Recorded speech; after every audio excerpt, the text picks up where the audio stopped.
18-year-old daughter of Miranda and Brian Dean. All right, welcome in, Gov fans. Robbie Lott's here with Stan Painter, Carter Bells from Westridge High School as the Govs have made the trip up 81 for this Region 1 6A matchup, and it should be a dandy of a game. The Govs come in with a 4-0 record, 1-0 in the region. Westridge 2-1 overall with one cancellation, but 0-1 in the region as they lost to Dobbins Bennett. Stan and Carter, what a great complex we got here. Unfortunately, they didn't have room for us in the press box. Yeah, it's going to make the angle pretty tough here, and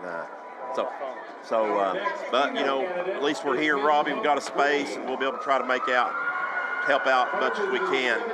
Yeah, for our fans back home that didn't make the trip, so this is what we got, and maybe by next time we come up here, they'll have some renovations with the press box, but nonetheless, we'll give our best effort. My voice still recovering from sickness, but I'm glad to be here. It's homecoming night here for the Wolves. This is year 3 for Westridge High School.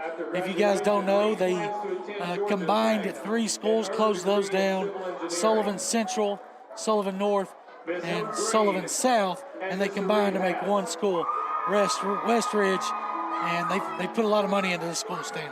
Yeah, they have. It's a nice, great school. The facility looks great, the field looks great and everything. Just we've heard the story is they ran out of money and before they could do the scoreboard or the press box, so they kind of got just like a real small press box up there, and so. But, you know, like I said, we'll make the best of it here, and good thing is next year we'll have them down at our place. Hey, absolutely. With that, we'll take our first 2-minute break here in the pregame report. You're watching on Gov Nation Network and listening on AM 1470. This is the Heartland Roofing Game of the Week.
Welcome back, Gov fans. Here still in the pregame show.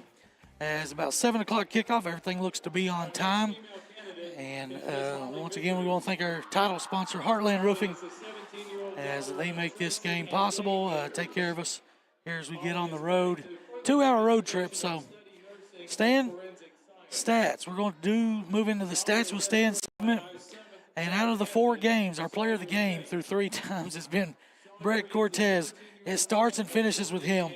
As always, these are brought to you by Red Tech, the best refrigerant in the business for LG appliances. 865-983-1633.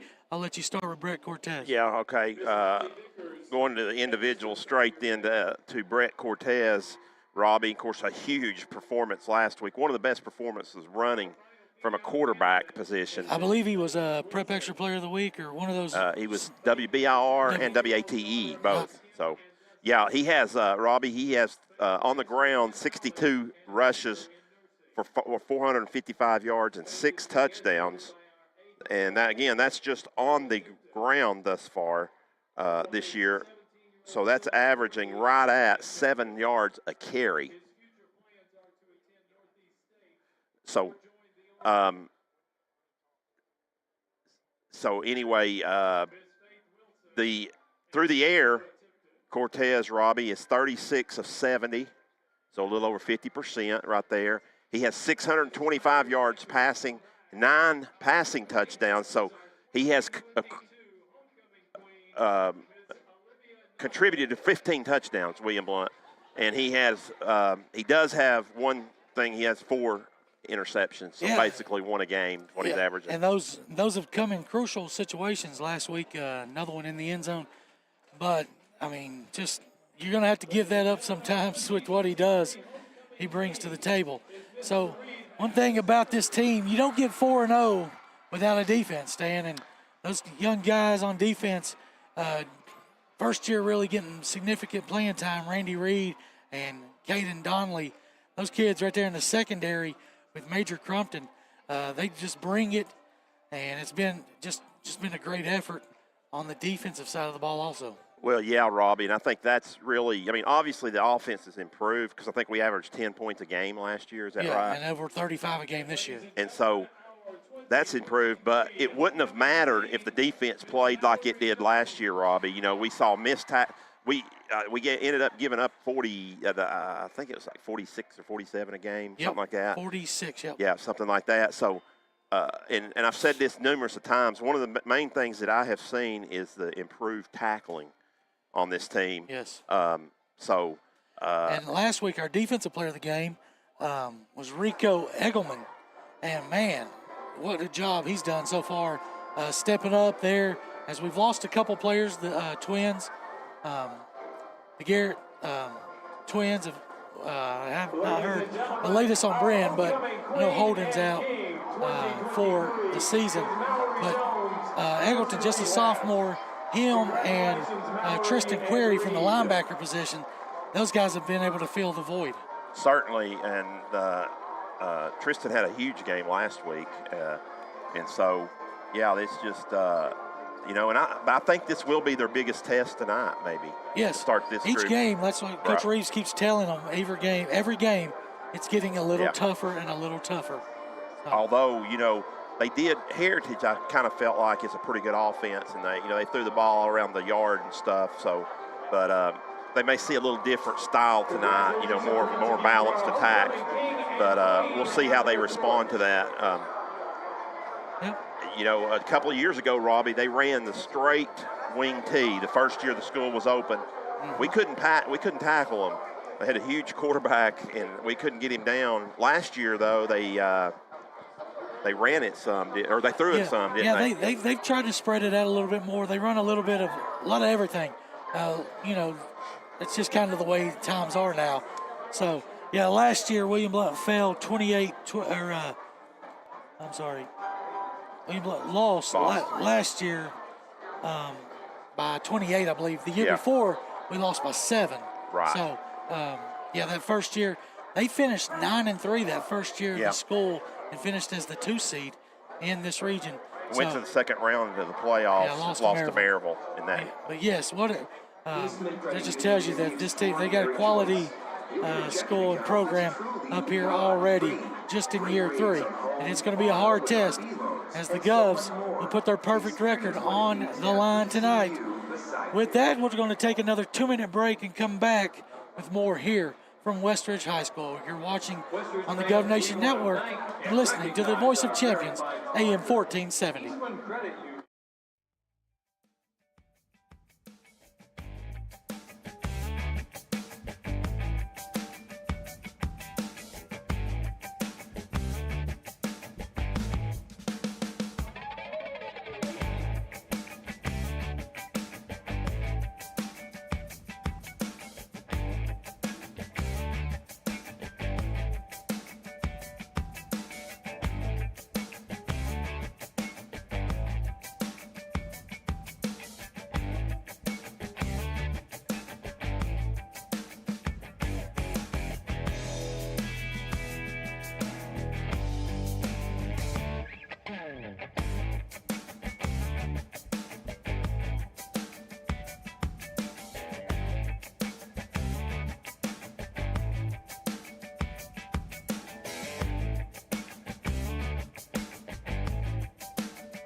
All right, welcome back, Gov fans, here to the pregame report from Westridge High School. We're going to now move into the area update. Brought to you by Realty Resource and Young Life. Thank you for their sponsorship. And region update, Jefferson County is 2-0. Already got a big jump on the region with wins against Dobbins-Bennett and Science Hill. William Blount 1-0, Dobbins-Bennett 1-1, East, Science Hill, and Westridge all 0-1. Stan, Jeff County's off to a good start. They certainly are, Robbie. As you said, 2-0. They beat DB and Science Hill. What you would think coming into the season would be the favorites to win the region. Although I'm not so sure about that now after what we've seen. I don't think that they're where they have been in the past. They're that far ahead of everybody. It's pretty balanced, guys. I'm telling you, this region's tough, 1-5 for sure. It certainly is. So we'll see what happens down the road there as William Blount's got, a big game tonight. Jeff County's at Morristown East. So they're going to have 3 of their 5 region games already knocked out after tonight. So that's amazing. If they win that game, then they're in real good shape. Other than like one of the teams behind them, who would they have left? Westridge and us. Westridge already has a loss. So really, probably we would be the only team that could catch them, if they win tonight. Because we still control our own destiny, right? So, and you talk about that, Stan, another thing to mention about this game, it's playoff implications. You're pretty much in the playoffs. You win this game tonight. Yeah, two district wins or region wins, which William Blount picked up one last week. And so you get 2, unless something crazy happens, Robbie, where they get a bunch of tiebreakers going and so forth. But even at that, I think William Blount may be in pretty good shape tiebreaker-wise because of some non-region wins. Yeah. Because when you look down the line, we still have what I feel like 2 more non-region wins left. Saudi and Union County down the road. So I think, yes, if William Blount wins tonight, they probably have like a 99% chance of making the playoffs. Yeah, I agree with you. Carter Dobbins-Bennett is off tonight, or not off, they're playing Asheville. Science Hill goes on the road to Maryville. What do you think of that game? Yeah, well, Maryville hasn't really looked like Maryville this year, to be quite honest. 2 losses, first time they've had back-to-back losses since Lord knows when. So I guess 97? Before I was around. No, actually it's 2000. Yeah, still before I was around. But Science Hill with a chance to knock off the Rebels. We'll see what happens. I don't expect Maryville to lose 3 games in a row, but I don't know. We'll see. Yeah, it's just not been. They've been hit with the injury bug. Yeah. I think they lost another starter. Receiver Zeke McCoy, I think he's out. They had a lineman, of course, the big one, Engage Ledoux. Yeah. It's just been a tough year for the Rebels, and we're a team that understands that. We've been through our fair share also. Other games last night, Powell takes care of Clinton. It was not as close as the score indicated, 45-27. Powell rolled over Clinton. Tonight, we'll also be looking on the Gov Nation scoreboard from around the area.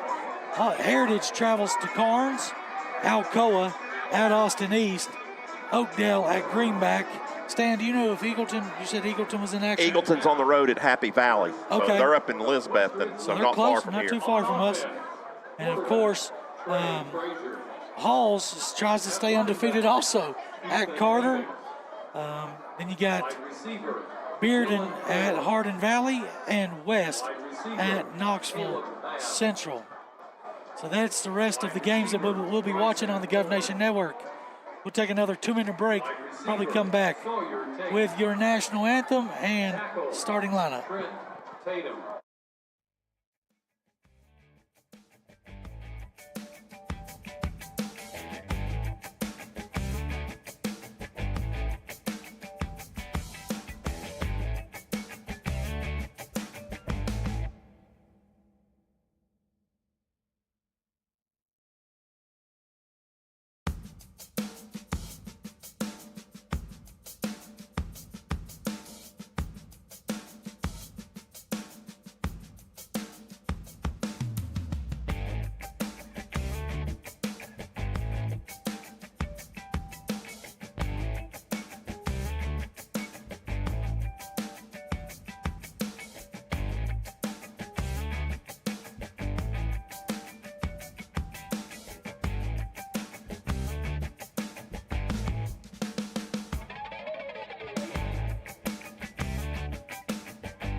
All right, back here at the pregame show from Westridge High School.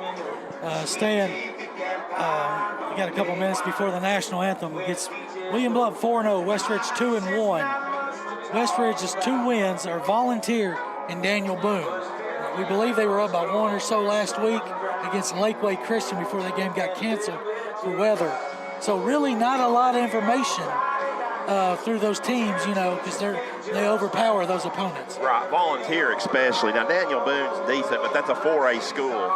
Right, that's off to a 1-4 start. And here's the thing, Robbie, they got hammered pretty good by DB, although they were up early. 14-0. Yeah, and then they came back. I think they lost like 47-21. Yeah. Yep. So, I don't know.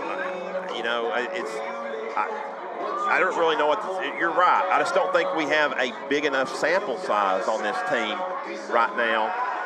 And a lot of people are probably saying the same thing about William Blount as well, because we've beaten a couple of 3A teams and a 5A team and a 6A team. William Blount off to the best start, Stan, they've had in school history. They've tied it. I believe early 90s may have done it, and then 2007, and then this year. Never have the Governors started 5-0. History on the line tonight. Oh, certainly, Robbie, and it'd be a great thing to happen tonight. What really has got them in the past is they used to play Maryville the 5th week of the season. That's what happened in 2007. Right. Yep. Is they played Maryville in the 5th week of the season. So, and if you were around in that game, you remember that was an incredible game where William Blount missed an extra point and lost. Back-to-back games in 2007 lost by 1 point on point after attempts. Yeah, Maryville and Fair get back-to-back, so it was crazy. But anyway, so hopefully they can go to 5-0 tonight for the first time in the school history. And I really believe the community's behind this team, and it's really just feels different this year, Stan. All the UT fans always say, feels like 98, It feels like 07 again, You got some hype. Team that thought we'd make a deep run. Reeves Reads brought to you by Twofold Mold. Give Travis a call at 865-617-0708. Here's Coach Reeves' ways to win the game. First, he said, enjoy the atmosphere and embrace the pressure. A lot of times that goes underestimated. Number 2, win the kicking game. Last week, we gave up 7 in special teams, but we did have some good kick returns to set up good field position, but we did give up a muffed punt for a touchdown. Don't let the quarterback beat you. That's Trey Frazier. He'll be wearing number 3 tonight for the team that'll be in gray with blue numbers. That'll be the Wolves. Trey Frazier is a multi-special athlete for the Wolves. 4, create turnovers and limit explosive plays. And number 5, win the battle of the field position as the Wolves have made their way onto the field. They actually have a wolf, Robbie, as a mascot that ran out. They did. I saw and led the team. They got it on a leash, thank goodness. They keep him away from me. Yeah, as you'll see, guys, we have tough angles. Bear with us. Bear with my voice. It's almost back. But the Govs have made their way up here for this Region 1 6A matchup. And it looks like they've taken the field, and they're probably getting ready to do the national anthem. So we'll come back with that after a short break. And when we come back, it'll be the national anthem.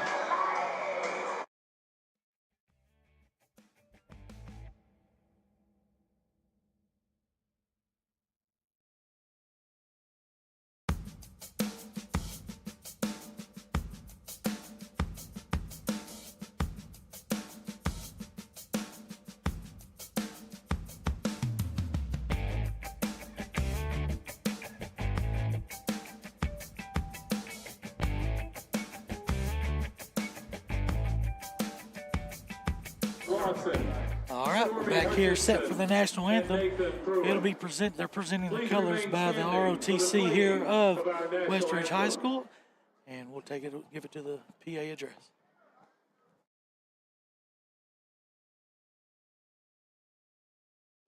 By the dawn's early light, what so proudly we hailed, at the twilight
All right, we're back.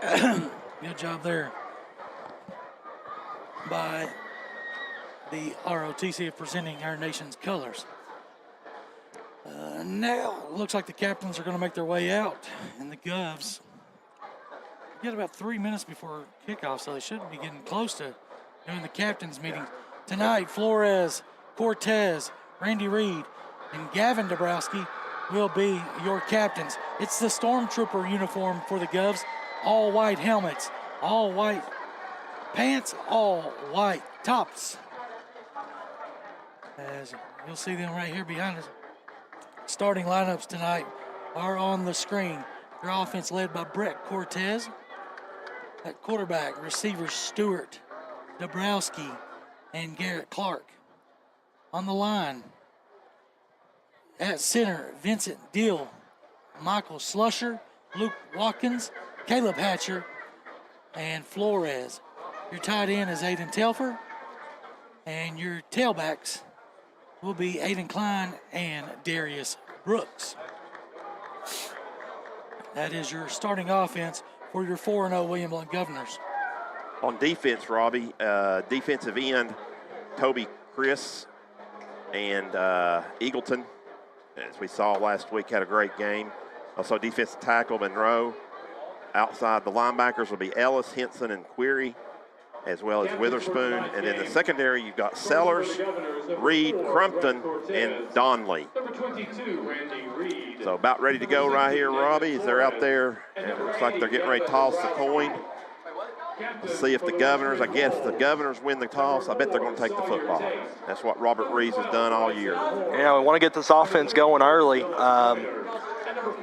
Running game really came alive last week. Brett Cortez really behind that, but we'll see how this front seven for Westridge is. Looks like Westridge is going to receive here, yep. But the one word that I continue to hear for this team is physical. Westridge is physical, so we'll see how that adds up for the Governors if they can get their offense rolling. Yeah, they won the toss, and they're going to take the football. So we'll have to watch or wait for William Blount's offense. Referee Sam Mayhew. We welcome the Governors to the field. We want to thank all of our sponsors. Our first down sponsors tonight will be the Roll Arena, Murphy Bobcat, Bowen Door Service, Blount Partnership, and of course, our Gov Nation Network, TN, Inspect TN. Timeout sponsors, Bonner Burger, Trinity Chiropractic, South Park Storage, and Penske Truck Rentals, East Tennessee Insurers, Blevins Realty Group, Circulation Station. Of course, we'll be looking for our player of the game, presented by Murphy Bobcat.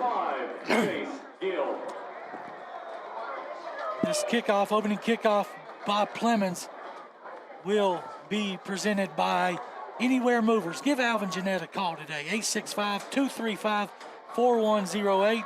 He'll take care of all your moving needs, local, out of state, no job too small. He can do it all. Back to receive will be Gill and Tate for the Wolves. Ladies and gentlemen, welcome to Homecoming on the Ridge. Clemens will pooch it down the middle, taken by the up back. Music running to the right and tackled right there immediately. I believe that's Dabrowski. Yeah, it looks like they're going to mark him around the 34, I think. So, good gang tackling there by the Govs. Bear with us on these lines. I think it's only the 31. Yeah, it's 31. It's closer Okay. to 30. So they probably can keep up with it on the scoreboard there. It's first and 10 at the 31. So Trey Frazier, the junior quarterback, stands 6'3", 184, will be the right-handed quarterback for the Wolves. Yeah. Behind him is Gill, senior tailback. They got a lot of seniors. Single set tailback, handoff up the middle, nowhere. The Govs are there. Henson. Chase Gill on the carry. It's a good job of Blount right there. I don't believe they got anything, And Robbie. Monroe. Yep, no gain. They'll bring up second down and 10. William Blount's been really good front seven-wise, stopping the run all year. So we'll see if Westridge can get something going on the outside because the run's not worked so far against this team. 3 receivers left, nobody right. You got a tight end. They'll hand off up the middle again. It's Gill. Running room this time. He's got positive yardage. Let's see where they mark him. About the 39, it looks like. Gain of 8. They said first down.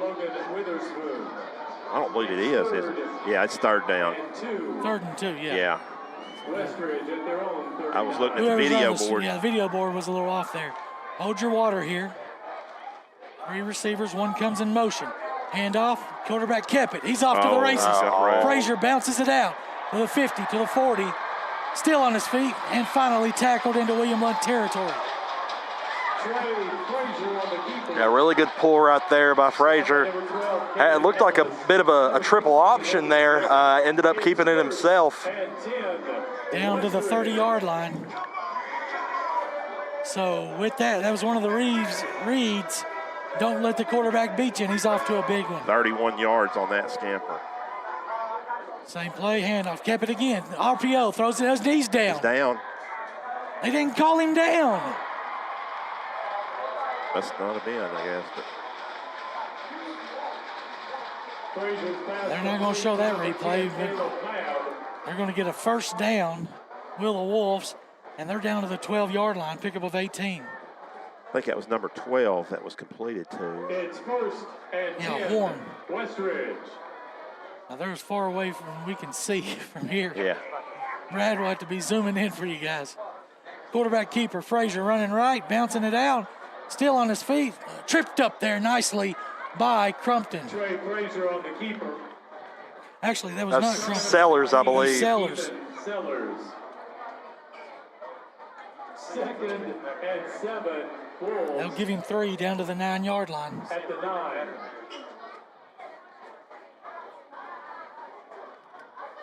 Still the same formation. Gill to the left of Frazier. Yeah, it looks like they're going to run with the spread this entire drive. Play action. Fakes it. Deflected. Incomplete. Little pass break up there. I think the defensive end, Eccleton, was there. They'll bring up 3rd and 7 from the 9-yard line for the Wolves. I was liking that hill there in the background. Look at the fans. You can kind of get up there and watch the game from up there. This complex behind us. It's a nice place to watch a game on Friday night with this type of weather. Oh, yeah. Gill to the right of Frazier in the gun. Takes it. Looking to pass across the middle. It's going to be right at the down marker, a little bit short, actually. So be bring up the 4th down, Robbie. Yeah, they'll probably go for it. You got a quarterback like Frazier.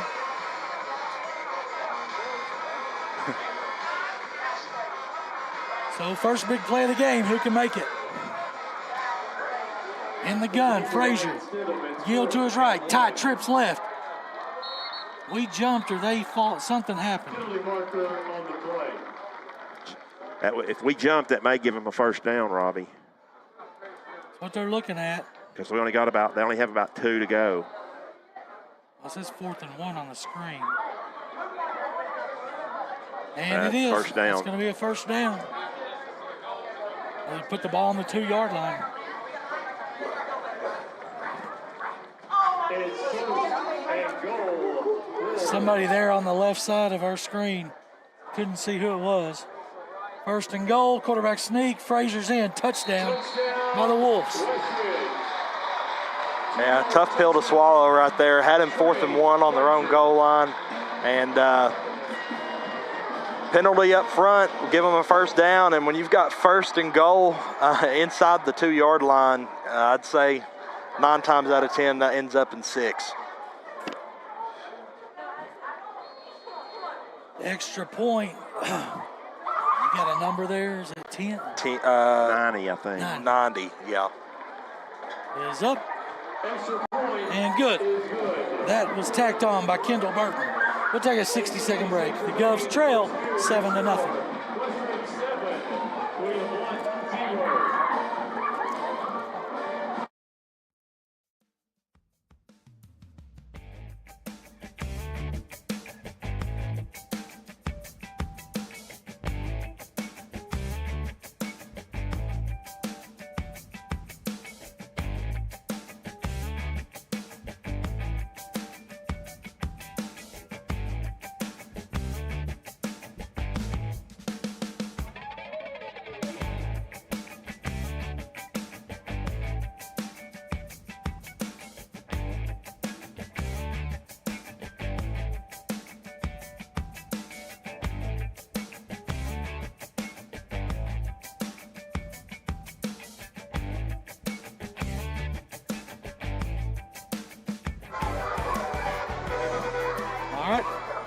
kick down the middle.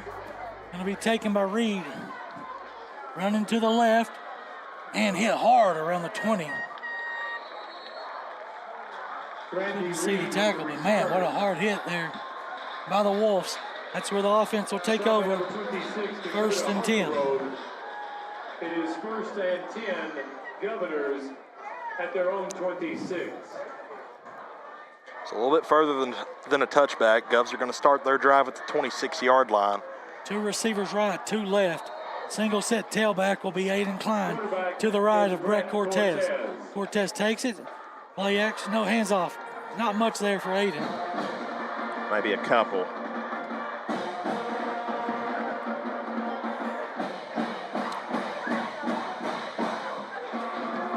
Looks like this drive stand, I think, started on the 26. Yep. So give him 2. Same play. Klein running left, nothing.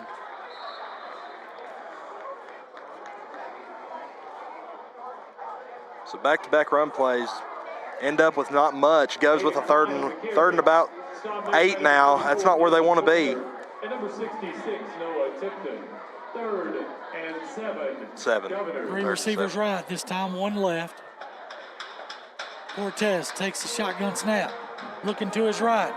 He's going to avoid, he bounce out, still in the track, he's going down, sack. Tried to backtrack and he ran into Lyman. So it'll be a 3 and out for William Blount. He'll be forced to punt. It's 4th and 11. Cortez will do the punting. And Deep for the Wolves, number 10, Caleb Mab. Mab will return. In punt formation, Brett Cortez. Good snap. Cortez gets it away. Spiraling kick. Booming Needs punt. to take a bounce. It does. And down to around the 28, 27-yard line. Cortez's punt. Nice punt. Yeah, really good job flipping the field there by Cortez. About 49. At the 27-yard line of the Wolves. Down to 27. 49, no return, so excellent punt. So, if you just joined us, the Wolves took it right down the field on the first possession and about eight or 9 plays and cashed it in for 7, and they lead 7-0. 7:17 left here in the opening quarter. Frazier's got 3 receivers left and a tailback to his right. He will hand to Gill. Gill staying positive forward. Good run there on first down by Chase Gill. 2 even for a drink. Yeah, he got almost 8 yards out to about the 35, didn't he? Yeah, give him 8. 34, actually, so we'll give him 7. 2nd and 3. 2nd 3. And this time he might lose yards. Can we get him down? We can't. Slips through a tackle, still on his feet. Finally goes down after a gang tackle there on the outside of the hashes. Not much. It'll bring up 3rd down. I think he lost a yard. Yes, Bring he up did. 3rd and 4. It is 3rd. As we hear music being piped in. Not supposed to do it when the play clock's running. That's what we were told. Outside pattern going to be caught by number 1. A nice tackle. But nowhere Really to go. good tackle there. That was Ammons. Reed. Randy Reed doing his job. And it brings up a 4th down for the Wolves, and they'll punt. Or at least come into punt formation. Way to bow your neck there for the Governor defense led by Jeff Cortez. See Reed sneaking back there to return the punt now. Good to see him make the tackle and go back there as he took a lick on that kickoff. Got up a little slow holding his The ribs. sun's right in his eyes. Got to Yeah. be able to make sure you field this thing. Snap is a good one. The punt is away. High punt. Reed will fair catch it nicely. That punt right there was by Dylan Ford. So now the offense will get their 2nd possession. Good stand there by the Governor defense. Able to keep this at 1 possession. 5:34 left here in the opening quarter. William Blount trailing 7-0. Right now, be aware. And go pick up a homecoming t-shirt at the Pep Club tent at the main gate pavilion.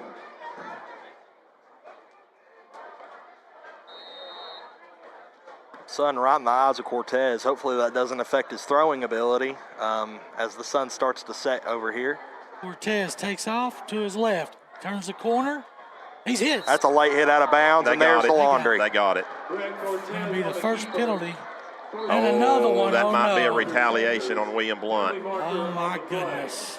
Can't have that. Cannot have that. We'll see what they call.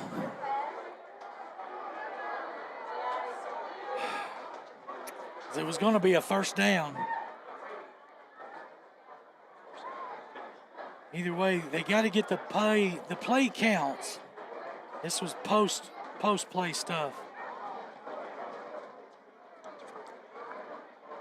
This may be one of the ones, Robbie, where they mark it off first down and then turn around and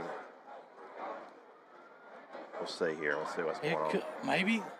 I don't know. I don't know why they'd be talking. I mean, if it's 2 penalties on them. Dead ball. Yep, offsetting. Offsetting. He says first down, they're going to replay the down. Why would you replay the down? It was after the play. Those are after the play. Yeah, that's a good question, but we'll take it. We'd rather have first down than second down, right? Well, it's going to be second down and like 4. Oh, he got that. I didn't think he had that many. Oh, I think they moved the chains. Yeah, they moved the chains, so maybe the official just did it wrong. No clue. Jeff Cortez. After what we saw last week. Is there? Okay, I don't. Still talking here on the sidelines, trying to figure William things Blount's out. I don't think William Blount's real happy about the. Of course, we couldn't see it. I don't know who retaliated. But they got 5 yards on the play, so I think that's going to go. I think the official, Robbie, may have just marked it wrong. I mean, just. It looks like. Yep, they're going to make it 2nd and 5 here, so. Cortez, RPO out to the right. It's caught by Clark. They're tackling hard. Yeah. High tackle. Thank you. Might have been a face mask there as Clark's helmet's coming off of his body. It's going to be enough for a first down. Should be a first down on the initial. First quarter first downs brought to you by the Party Zone, your birthday specialist at Roll Arena. Yep, personal foul face mask. So tack on 15 to that. Indication, personal foul. William Blount with a drive here. The ball is placed at the Westridge 40 where the Governors take over 1st and 10.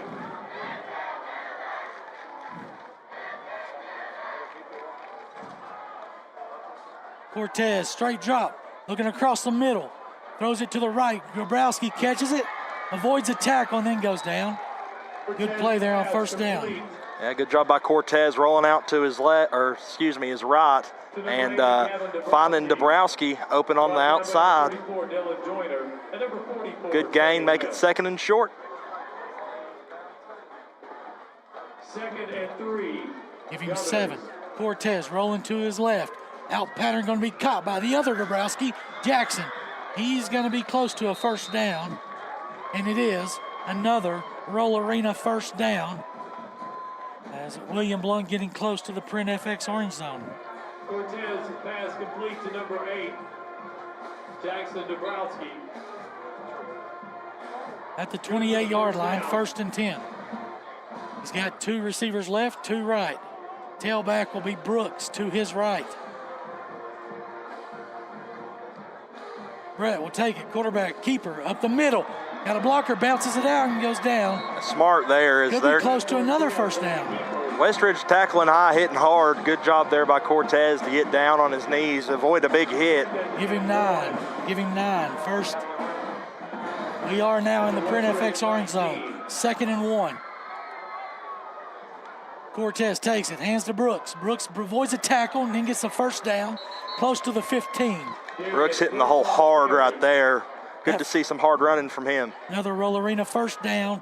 The Govs trying to tie this game up. Trailing 7-0, 3:30 left in the first Get set. quarter. They got a guy coming off the field. They're going to have too many on the field here. Free play. They got the laundry on the field. Pass complete from Cortez. So it'll be no play on that one. It'll be a free 5 yards, bring up 1st and 5 as Westridge had 12 on the field. Penalty marker on the play. Looks like we've got somebody in the back of the.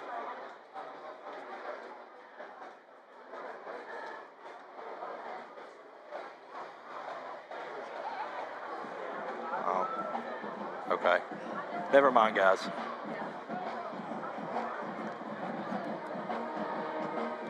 I saw the trainers and the athletic director from West Ridge walk over there. It'll be 1st and 5 after this 5-yard penalty. William Blount is down. Legal substitution on the defense, 5 yards. I can't tell with this field. They're right at the 10, Rob. Right at the 10. Okay, first one, got to get to the 5. Cortez has Brooks to his left this time. He'll take it. Looking to his left. Out pattern. Caught by good Stewart. catch. But Short by about a yard, maybe it's a 7, 2 yards short. Pass complete to number 27, Hunter Stewart. Really good catch there by Stewart. Ball a little out to his right. We got another penalty over here. Offsides, maybe? No, it can't be Could be on offsides. It's going to be illegal. illegal. Oh, holding. I Oh, think they called holding. How could a hold be out there? that's bitter. Did a receiver hold? That had to be. It's the only thing it could be. There's only one guy over there. I mean, Yeah, that is- you hate to see a that is hold on 40 the other that's side of the 40 yards yeah. away from the play.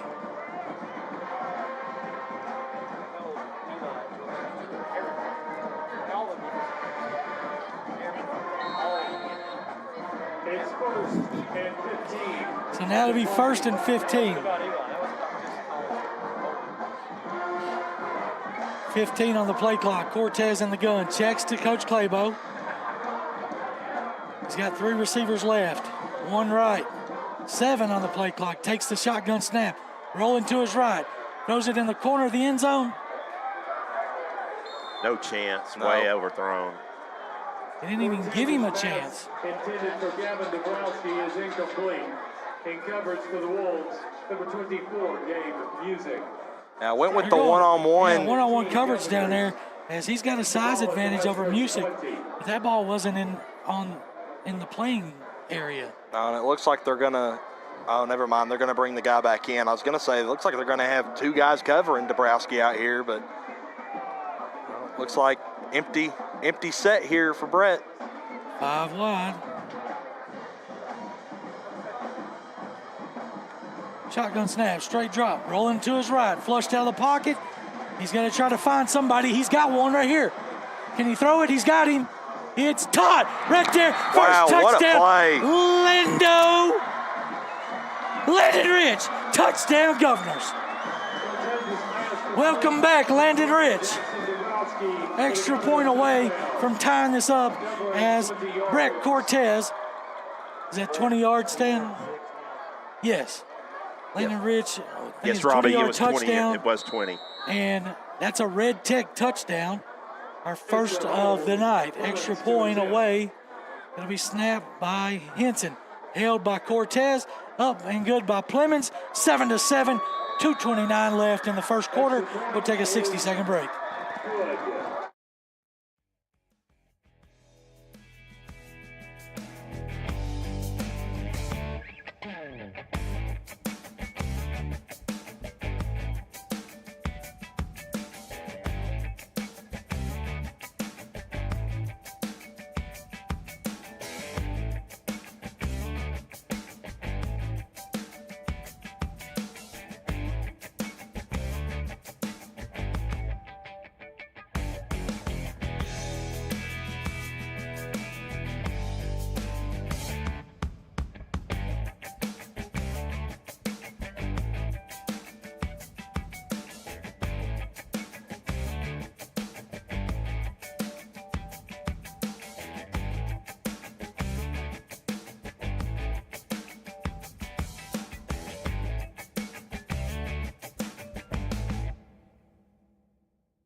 Back here, Westridge High School for the Anywhere Movers kickoff.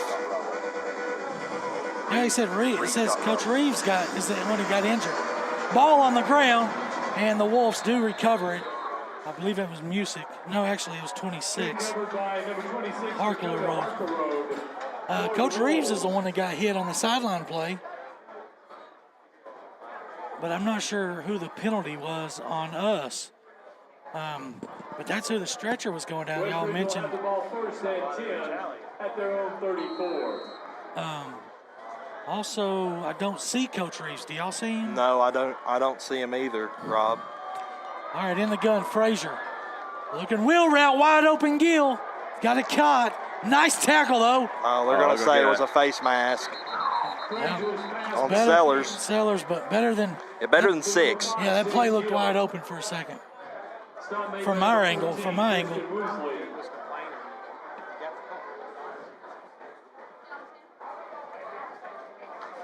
Little flag happy on that side, are they? Have been so far. We've seen a hold on for 40 yards from the play, and now an incidental face mask or horse collar. illegal motion. Okay. So replay So the offset down. replay. Wow. Wow. That's crazy. Right Lucky there from Westridge, I reckon. Yeah, it is. Well, actually, Rex. And William Blount, I guess, yeah. They kind of broke even. I couldn't tell. They're showing the replay. It's hard to tell from this far away. But they got a better angle than we do, so probably a good call. Frazier brings Gill into motion. He'll look to Gill. Now he's going to throw across the middle. Overthrew him. Where's the coverage? Nobody's guarding the receiver, the running back out of the backfield. Well, they sent a guy in motion to that side, and But then they made send Donley somebody- make a choice instead of bringing another guy over. So Right. you need to have a guy follow the man in motion, and didn't happen there. And Caden was stuck just between a a bad- rock and a hard place. That's just a bad ball. Yeah, lucky break there for the Governors is he probably would have gone for 6 there, wide open. 2nd and 10. Frazier keeps it, rolling out to his right. William Blount's there. Can they make the tackle? They will. can. It'll be Reed. Out of bounds, staying in bounds. They said keep the clock rolling. So about 8 or 9? Maybe about 6. 6? 6, 7. They're going to say 7. 1:42. The clock continues to roll. Forced out of bounds by number 22, Randy Reed. Need a tackle for loss here. Never mind. We're going to jump off sides and give them their second free first down of the game. And that's uncharacteristic for William Blount. It They've done a is? really good job holding their water on No, they haven't, Carter. We averaging like 10 penalties a game. But last I'm time talking about offsides, Rob. We tend to hold our water pretty well on offsides. We have a lot of PIs, but we don't jump offsides a whole lot. I don't believe that's true. And 10 I saw Eggleton do it twice against Heritage, at their own 45. but we'll disagree. 1st and 10. Straight drop. Looking left. Going to tuck it and run. Frazier. Good gang tackle there by the Govs. Frazier on the keeper. And Reeves is up. He's got a bit of a limp, but he is up and moving, so that's good to see. Hayden Ellis. I wonder if he was back there in that tent earlier when we were looking for him. So no gain on I see that. him back there. And 10. No, I 2nd meant and when, 10. No gain.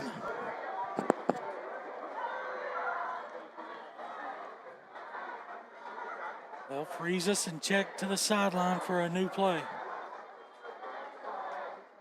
Keep the same formation. 8 on the play clock. Quarterback keeper, Frazier.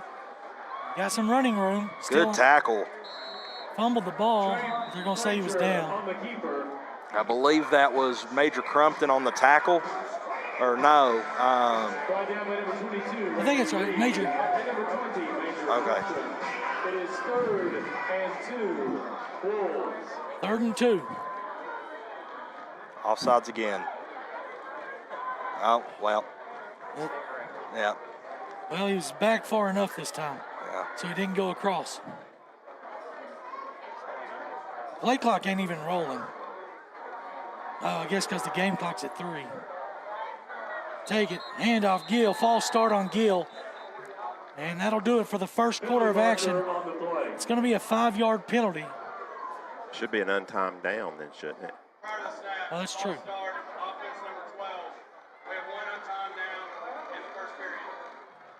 That is correct. That's the One end of the untimed first down period. coming up Final here. score, Westridge 7. And the PA Freeport announcer just 7. blew it, Robbie. He said at the end of the first period. Correction. One untimed down.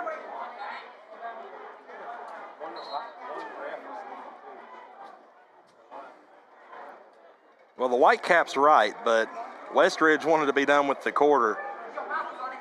Well, they ain't got to go very far on this. No. 3rd down and 7 now. One untimed down. Gill to the right. Actually in the pistol now, under center. Still under center, yeah. Yeah, straight drop. Frazier going to chuck it across the middle. They're going to call nothing there. Good D okay. there. Yeah. Was that number 25? Or Reed again? It was Reed, I believe. Great coverage. It'll bring up a punting situation possible when we come back for second quarter action. Is the end of the first period. Now we're at the end of the first. Your score.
All right, it does look like the Wolves will punt. For the Governors, number 22, Randy Reed. Reed back around the 15-yard line. Punt is down the middle. High kick, fair cop. Oh, it is And hit. there's going to be some. William Blount's going to get an extra 15. They're going to say he was blocked into. I don't think he was. Penalty marker on the play. We don't have replays tonight, but replay don't really much matter. They are going to say he They was are going to blocked say in. blocked. So they pick up the penalty. He might have been pushed. They're actually They were watching the kind of replay, engaged, but yeah. All right, offense is now set up at the 5th. Where are they at, Stan? 17, I think, Robbie. Their own 17. 31 yards on the punt right there that time. Cortez with Klein. He'll hand to Klein. Klein cuts back. Not much room there. a little bit of a hole opened up, but closed really quickly there. Good job by Westridge.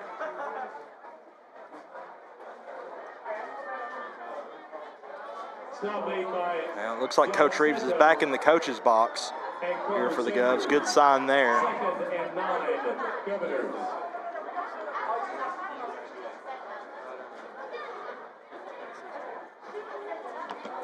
Straight keeper there for Here- Cortez, here we and go. he's got a lot of room. They might call. A good job of Yeah. not penalizing there by Stewie. And it'll be a second quarter first downs brought to you by Murphy Bobcat, your extra effort excavator. Really good job there by Stewart, disengaging at the right moment so they don't call the hold there. A lot of running room for Cortez on the outside. So we're up to the 38. Cortez rolling to his right. Out pattern too high for Dabrowski. Man, had a lot of green grass in front of him. Could have had another first down. Cortez's pass intended for Jackson Dabrowski is Catchable ball, but high. second and 10. Blount.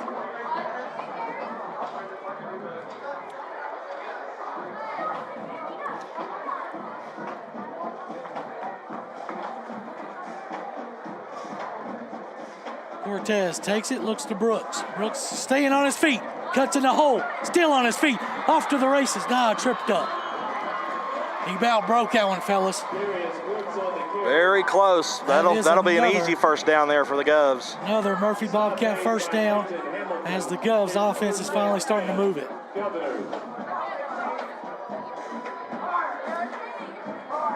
Cortez. Same play to Brooks, running left, not this time. He might have gotten a yard. Tough to tell from this angle. Not much there. Second and long. And it looks like they'll probably give him a yard. Yeah, I'm going to give him one right there on that. So Klein will check in for Brooks here. Cortez will keep it. Avoids one tackle. Can he avoid another? He does. He bounces it left. And he's tackled inbounds. Cortez on the keeper. Forced out of bounds by number 22, Ryan Stidham. They definitely keep that clock rolling. Anything close so far on the sideline, they've called inbounds. 3rd and 8, give him one more. It's like 9:50 and counting here in the second quarter. Cortez, straight drop. Looking across the middle, going to chuck it. Wide open. Oh, man. Turf monster. Looks like it got Stewie. So he had a lot of running room in front of him, but slipped. And that'll make it 4th and 8. So 4th down, we'll have to probably punt. Looks like we're going to go for it. We're in Westridge territory. Well, Cortez is also the punter. of course, Cortez could punt it. But it is kind of that no man's land. Maybe try to get a free 5 here. Nope, going for it. Cortez looking at Clark. Caught across the middle, Dabrowski. Is it enough? Looks like it's going to be enough. Should be.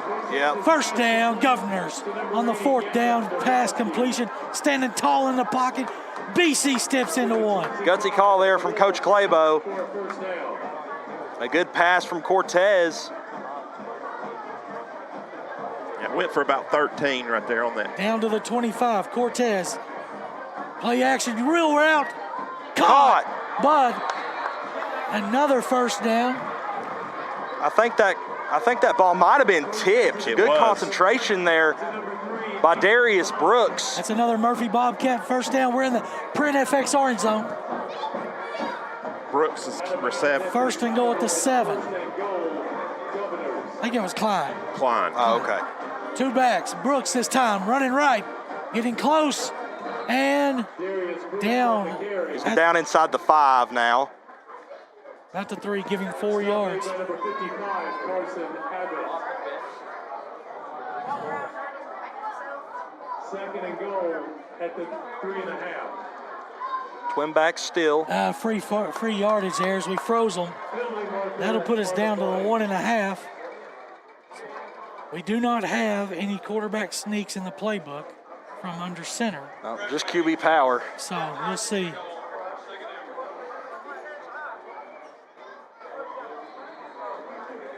So split tailbacks will be Brooks and Klein.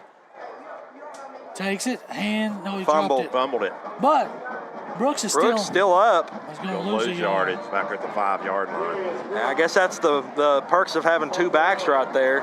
If you had a guy lined up to the right, then. What if you have a quarterback sneak in the playbook? Yeah, I know. You don't go backwards. Nope. Most of the time, at least. So it's going to be 3rd and goal. 2 plays, just like last week, to get 4 yards. 7-7 ball game here in the second quarter. Cortez will take it, hand to Brooks. He's not there. Move him down to probably about the 2-yard line, I think. So let's see what Coach Claybo draws up here. It's kind of inside the 5-yard line. Kind of be hard to. He only got 1 on that guy, so he's from the 3. It's hard to take it out of Brad's hands here. Split tailbacks.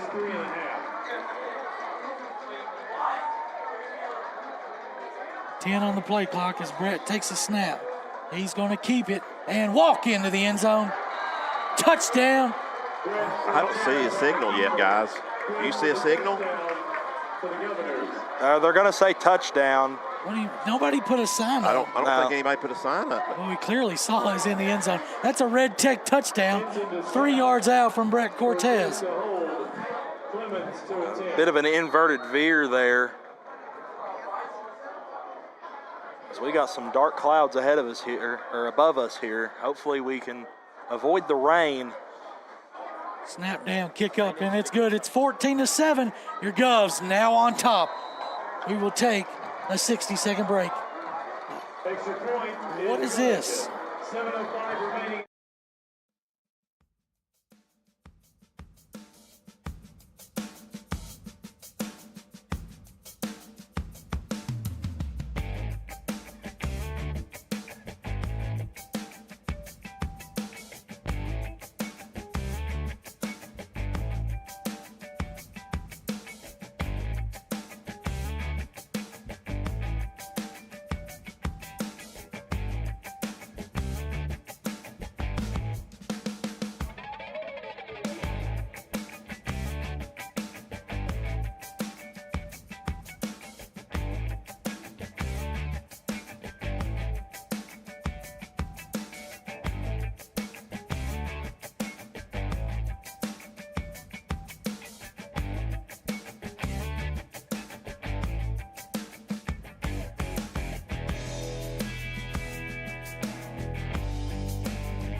All right, Gov set for the anywhere movers kickoff.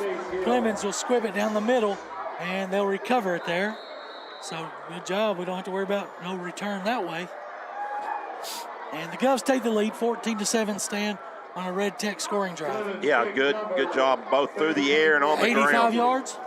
Correct, and they threw about 83.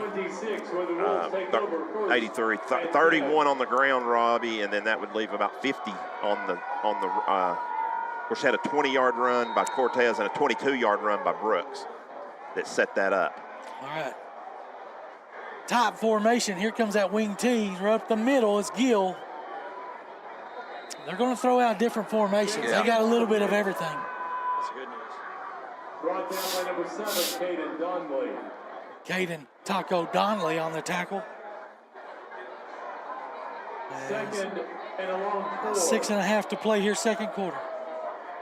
William Blount showing tight defense. And they gang tackle there. And we'll see where the marker goes. I believe he got it. Met first by number 40, Caleb. And that's what's so hard about this wing T formation. Even if you get the guy with the ball fast enough, he's still going to gain yards most of the time. So, because they're always moving forward, it's so tight, just hard. That's an offsides, or excuse me, false start on the left side of the line there. Looked like the left guard, so that'll back him up.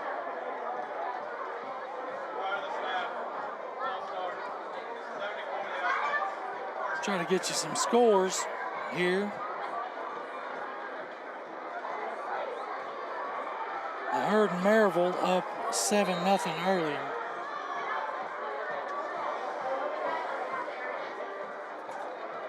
So 1st and 15 for the Wolves, trailing 14-7. This is their third possession.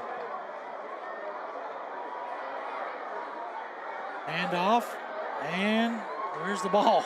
It's right in the middle. Still up, Big no whistle. scrum. There's still no whistle. Now there's a whistle. I don't know what they're doing, but got to blow the whistle for safety reasons. Dobbins Bennett trailing Asheville 8-7. Jefferson County up 14-0 on Morristown East. Alcoa 14-0 on Austin East. So we got 5 there. 6. And another play right down up the middle. This is what their game plan was. Little shocking score here. Bearden 14, Hardin Valley 9. Are you with William Blount or Westridge? It's third. Okay, I think they're low.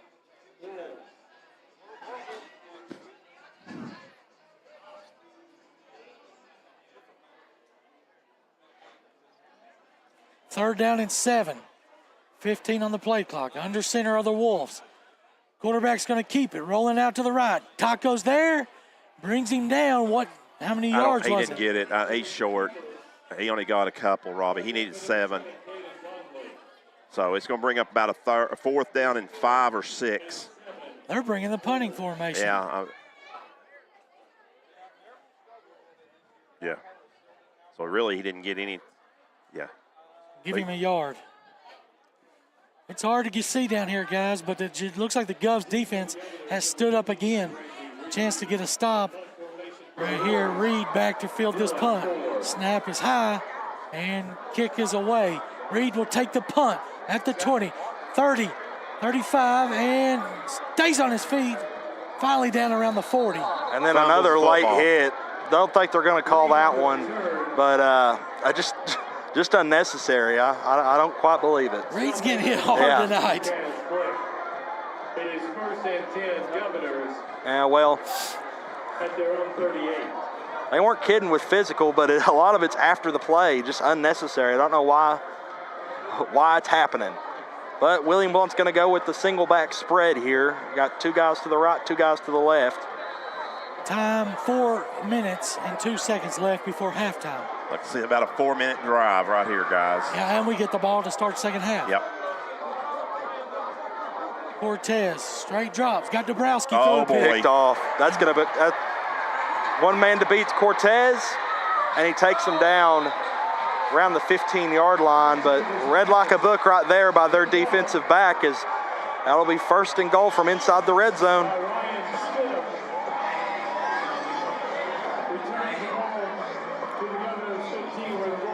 Quick flip right there for the Wolves.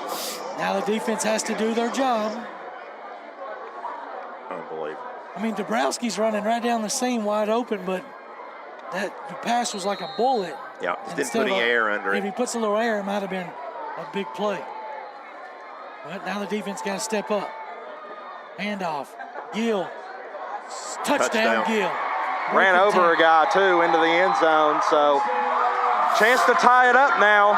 Tough luck as William Blount looking up to go 2 scores. Now it's 14-13.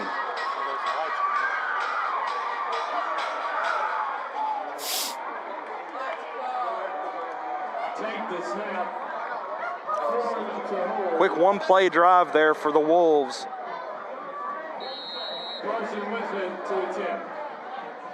Almost no time off the clock as the kick is up and right down the middle. So we're all tied up. 14-14, and William Blount Westridge gets the turnover and cashes it in for 7 points. So now William Blount's got to recover. Score from Maryville. Maryville is now up 14-0. Maryville will not go 0-3. Cleveland up 20-7 on Ray County. And that's about all I've got from the Gov Nation scoreboard. But, man, turnover cashed in right there quickly. Interception, and 1 play later, the Wolves score to make it 14-14. Similar situation last week, but it was 3rd quarter. It was 21-14. They score on a turnover to make it 21-21, but the Govs responded. They've done a good job of responding this year. That's a chance right here, Robbie. Reed will catch it at the 10. Running to his right, now down the middle, and it'll be a good return past the 30, I think. Right to the 30. Looks like they're going to put us at around the 29, I think. Number 7, Carter Sanders.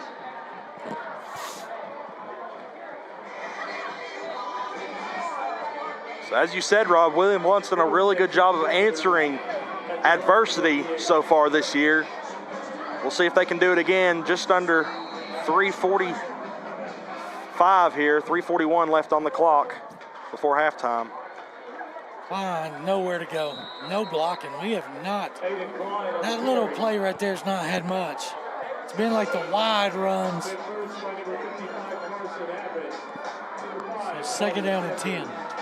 Gave him 1, Robbie, up to the 30, but 2nd and 9. Quickly. Out pattern caught by Dabrowski. And this will stop the clock after a gain of 5 or 6, maybe. Now they're gonna keep the clock moving. How can they keep the clock moving? Whitecap said roll the clock. NFL rule, he's going backwards, I guess, when they went out of bounds. So. 3rd and 3.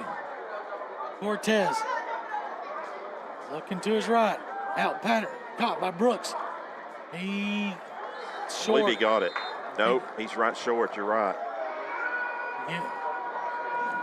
4th and 2. Cortez pass complete to Darius Brooks. It's 4th and Offense 2. still on the field. Cortez tries to get them to jump. They won't. We're at 2:27 left. Timeout asked for. Cortez not happy. He was wanting to run a play, but Well, we're going to have to go for it now. So we just called timeout with 17 seconds on the play clock. Yeah, you got to run the clock down if you're not going to go for it. So William Luck's probably going to go for this after this Bonner Burger timeout. Home of the 2 for $9 quarter pounder with cheese. We'll take a 30-second break.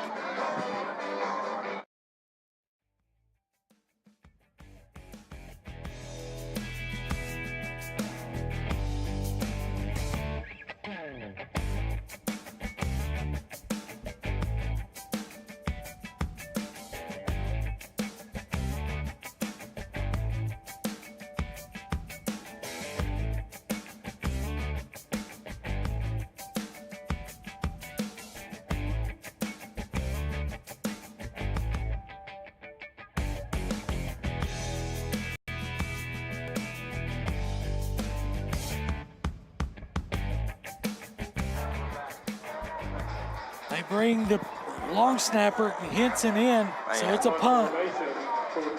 Cortez will kick it away. End over end kick going out of bounds.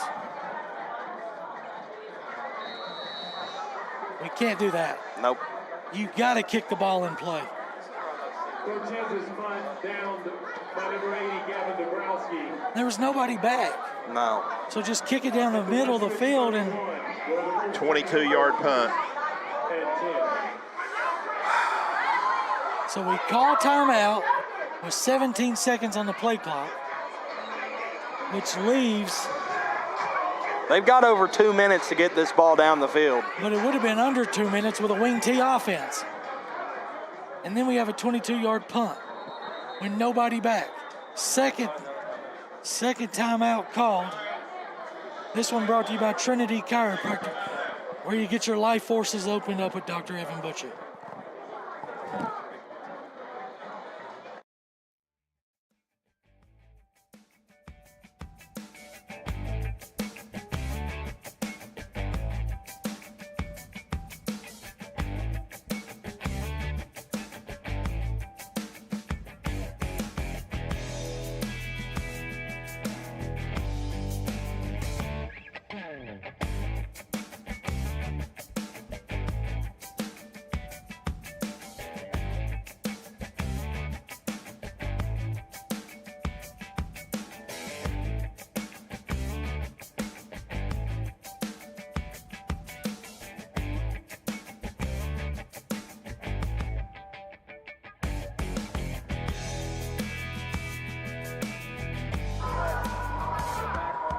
All right, 1st and 10 Wolves. It's going to be a handoff, running to the left, getting positive yardage. And they got all 3 timeouts, I believe. Chase Gill on the carry.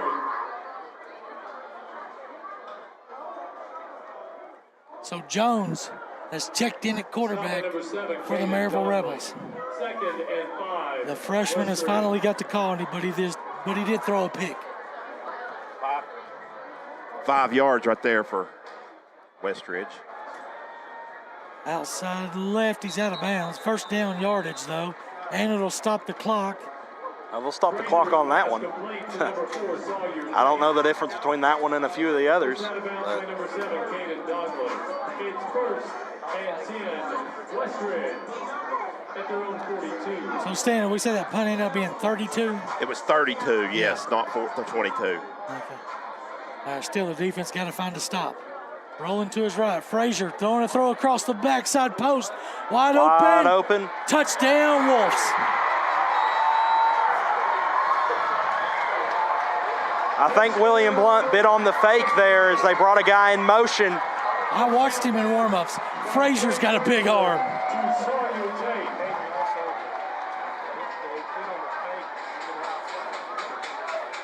Just like that, we were up by 7 with the ball with 4 minutes to go. Now we're down by 7. Now the big question here, how do you answer? Still a minute 32 here in the first half. This kick is up and good. No. Yeah, it's good. Made it. But now you're thankful that we called timeout with 17 seconds. Yeah. So we saved ourselves some time. We'll keep it here as the Govs now trail 21-14. At halftime, we'll have stats with Stan. The bands will play. It's homecoming night here. We will have our pick segment tonight. Not sure who's going to do it with Carter. Oh, it's Richard and Carter tonight. Nice. And we'll look at the standings. Not really sure how last week went, you know. Somebody can update us. Carter didn't have a good week.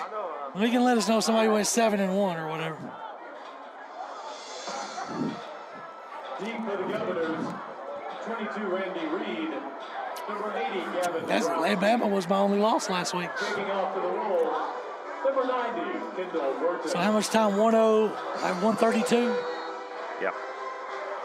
So hard to see that. Squib kick going to be hitting the ground and taken by Dabrowski back at the 8. Running left, breaks a tackle, tries to break another and he can't. So William Blount's got about 80 yards to go, 75 to go. With one timeout in their pocket. Well, just don't make a crucial mistake right here, Robbie. That's what they did here last year. Similar situation. Was only down by 7. And then next thing you know, they're down by 28. Governors at their own 22. 3 receivers to the left, 2 right, 5 wide for Brett.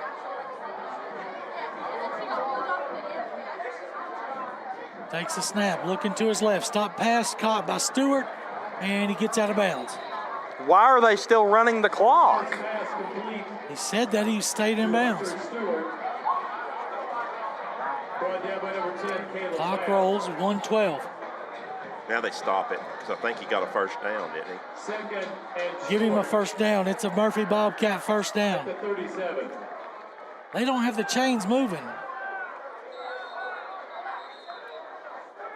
Westridge is going to call timeout. Thank you. 109. This timeout brought to you by South Park Storage and Penske Truck Rentals at the corner of William Blount Drive and 411 South. 60-second break.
All right, we're back. 1st and 10 Govs at the 37. Cortez rolling to his right. Going to throw. Nope, now he's plants his feet, throws it back across the middle, going to be dropped. Oh, man. Had him open. Good recognition there to go back to the other side of the field as he had Dabrowski running over the middle, unable to catch it.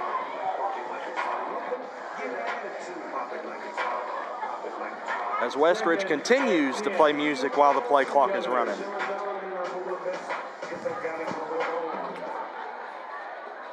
But they do a good job of stopping it when they're lined up. Which we don't mind that, but it's still an illegal rule. Cortez looking to his left, down, steps up in the pocket. Now he's rolling to the right, throws across the middle. Caught sliding that time. catch by Dabrowski. Gotta hurry and get on the ball. 57 seconds as they'll reset the chains and now start the clock back. 57 seconds and 1 timeout in your back pocket. Probably need about 20 more yards, you think, to give Clemens a chance. 3 receivers right. Did we move early? Nope.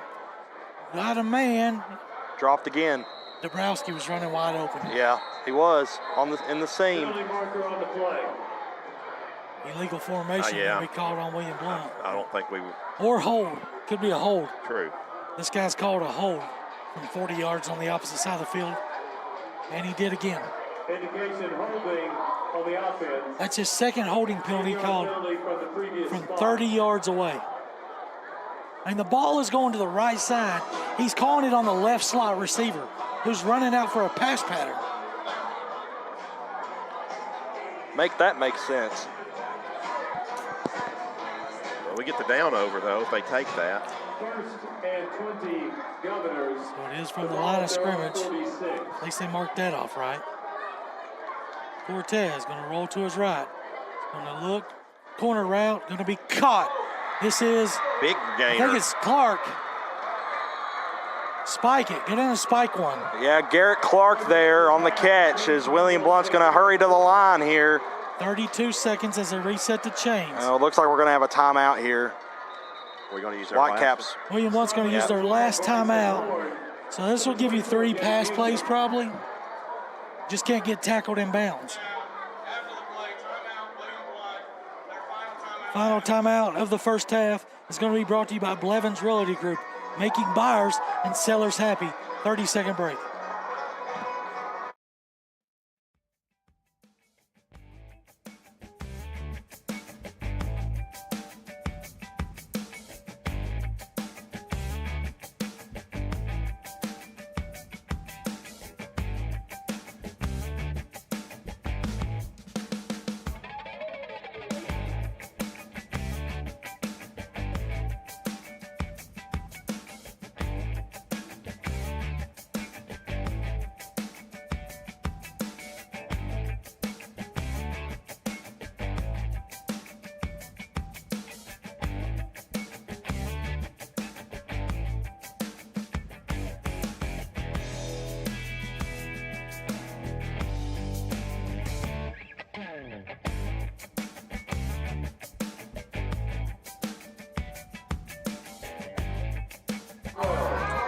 First and 10 Govs at the 12 inside the Print FX orange zone. Trying to get this game tied up before half.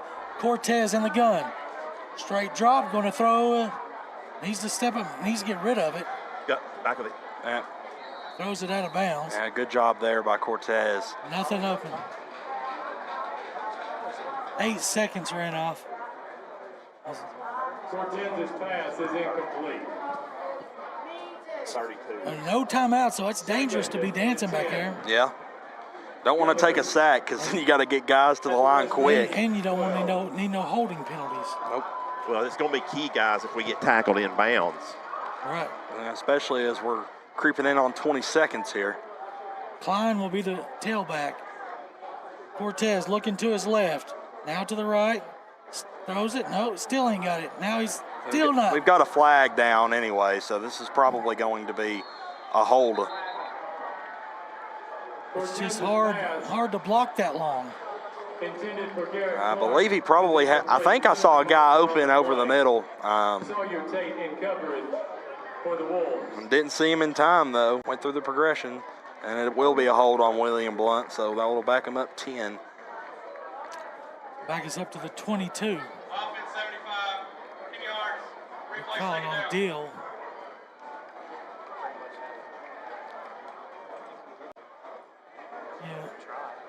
maybe a 37-yarder. So He's still in field goal range. Just need to take another shot here to the end zone.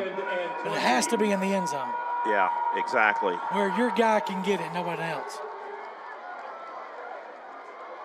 5 wide here for Cortez. He's all alone in the backfield. Got some guys stacked up to the left on the inside hash. He's a chuck it. He will to the corner. Oh, too far. Just a little outside the reach of Dabrowski. So bring up a field goal chance for Clemens.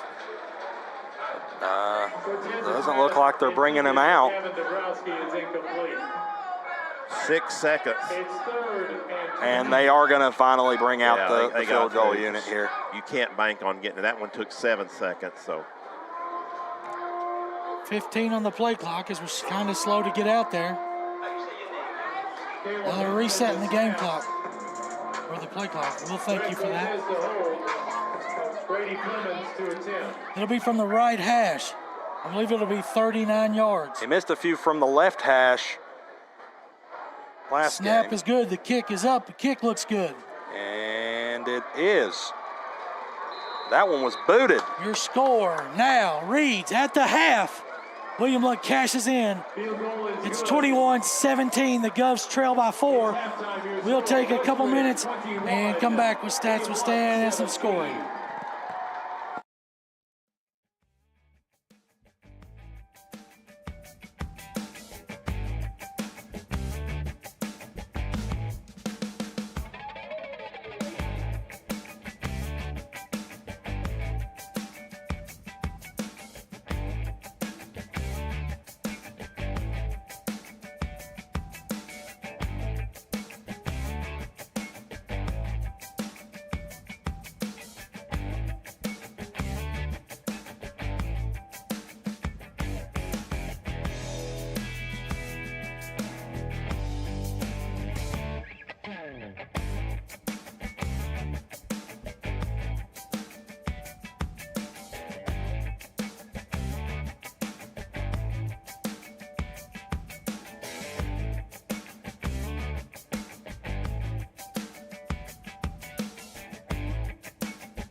Back at Westridge High School here in Blountville, Tennessee, where William Blount trails Westridge 21-17 at the half. This is the halftime show brought to you by Heartland Roofing. A-plus roof rating by the Better Business Bureau and a 5-star rating on Google. Give Nate a call. You see the number on your screen. He'll give you free estimate and estimates. Here is the halftime scoring as we'll move into stats with Stan, brought to you by Red Tech, the best refrigerator in the business for LG appliances. 865-983-1633 is the number. The scoring, Westridge got on the scoreboard first in the first quarter on a 2-yard run by the quarterback Frazier.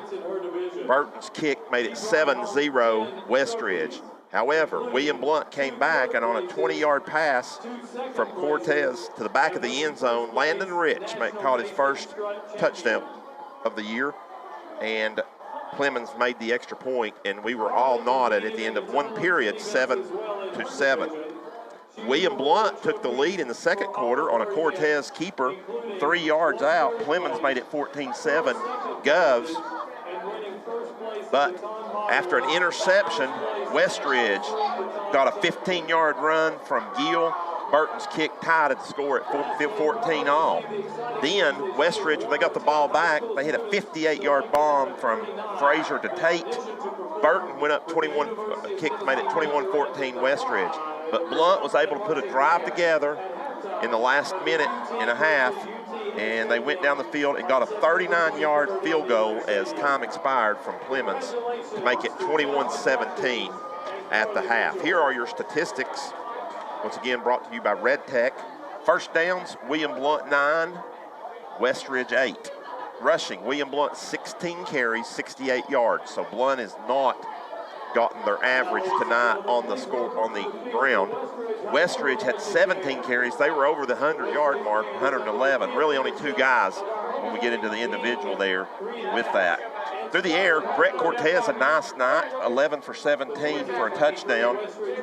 Did have the one mistake, though, that turned the ball over. 149 yards through the air for Brett Cortez. Westridge has only thrown it 8 times, but 5 completions. They had the touchdown, no interceptions. So for 86 yards for the Wolves. Total yardage, William Blount leads 217 to 197, so that's about even. Penalties have been pretty much even, 6 for 39 for the Govs, 5 for 32 for the Wolves. The only turnover was a William Blount interception. And punting, William Blount 2 punts for 40.5. Westridge has punted 3 times for 34.7. Excuse me. Here are your individual statistics. First for the Governors. On the ground for William Blount, Brett Cortez leads William Blount 6 carries for 34 yards. Darius Brooks also 6 carries, 29 yards. And Aiden Klein, not much going for him as he's had 4 carries for 5 yards. So that's a total of 68 or so yards right there for William Blount. I gave Cortez 11 of 17 through the air with 1 interception, 1 touchdown for 149. Gavin Dabrowski has 3 catches for 25 yards. Clark has 2 for 50. Jackson Dabrowski 2 for 24. Klein 1 for 18, Rich 1 for 20, Stewart 1 for 10, and Brooks 1 for 2. It's time for is the receiving. Over on the Westridge side of the football, on their offensive statistics, the Frazier, the quarterback, has 6 carries for 54 yards.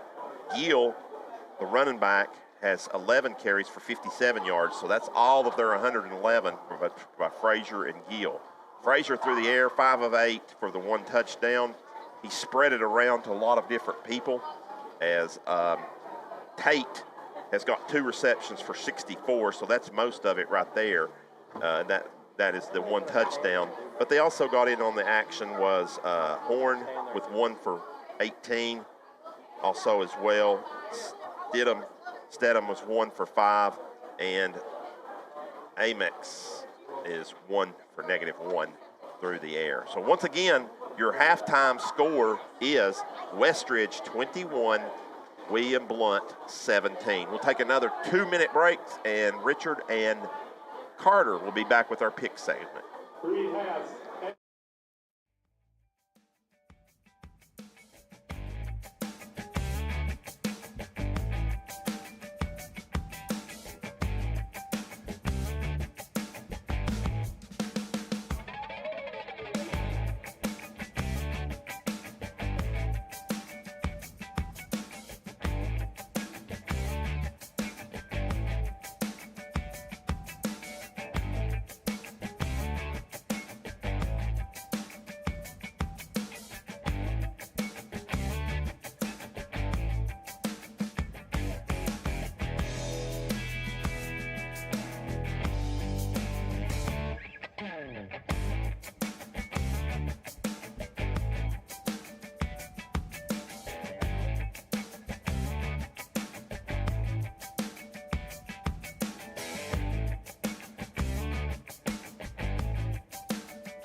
Welcome back to the Heartland Roofing Halftime Show.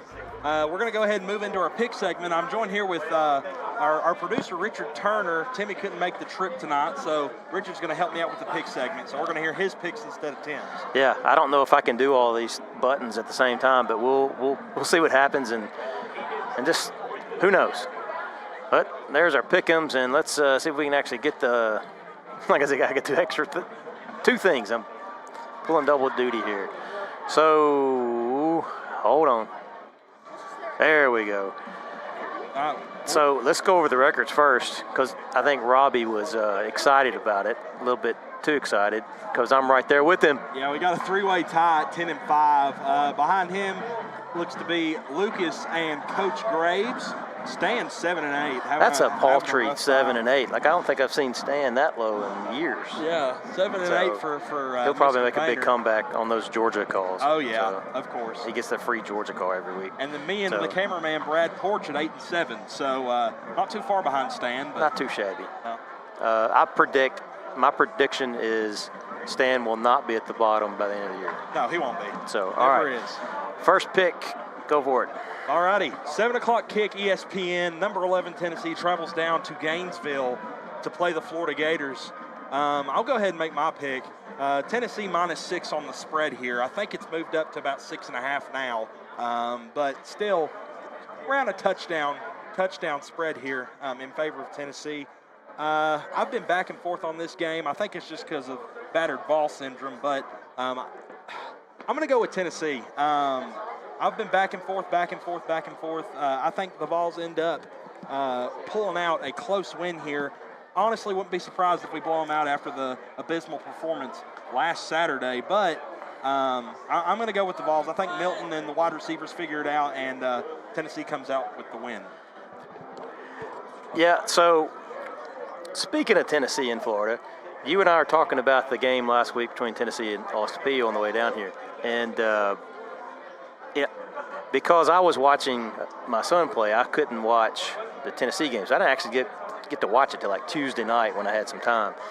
So I was past all the hype at that point. And so looking at it, I don't think Milton played that bad. Like he threw balls, some of them were behind him, but most all of them were catchable. I agree. And so our run game is, I say our because I'm a Tennessee fan, our run game is stout. Our defensive run game is stout. Always with Robbie Gardner there. And from what I've seen from Florida, that's about all they've got. I'm not sure they can throw it down the field on Tennessee and beat them. So put all those things together that I think last week was just kind of a fluke. I think we're going to be fine, and I wouldn't doubt if we beat them well over 15, 20 points. That could easily happen. I may be wrong, but I'm going with Tennessee. Who else? What other picks we have? Well, everybody agrees with us except for Tyler. Coach Gray's feeling a little bit of that battered ball syndrome. Thinks Tennessee's going to go down there and lose outright. So Tyler, the only one to pick the Gators here. All right, next pick.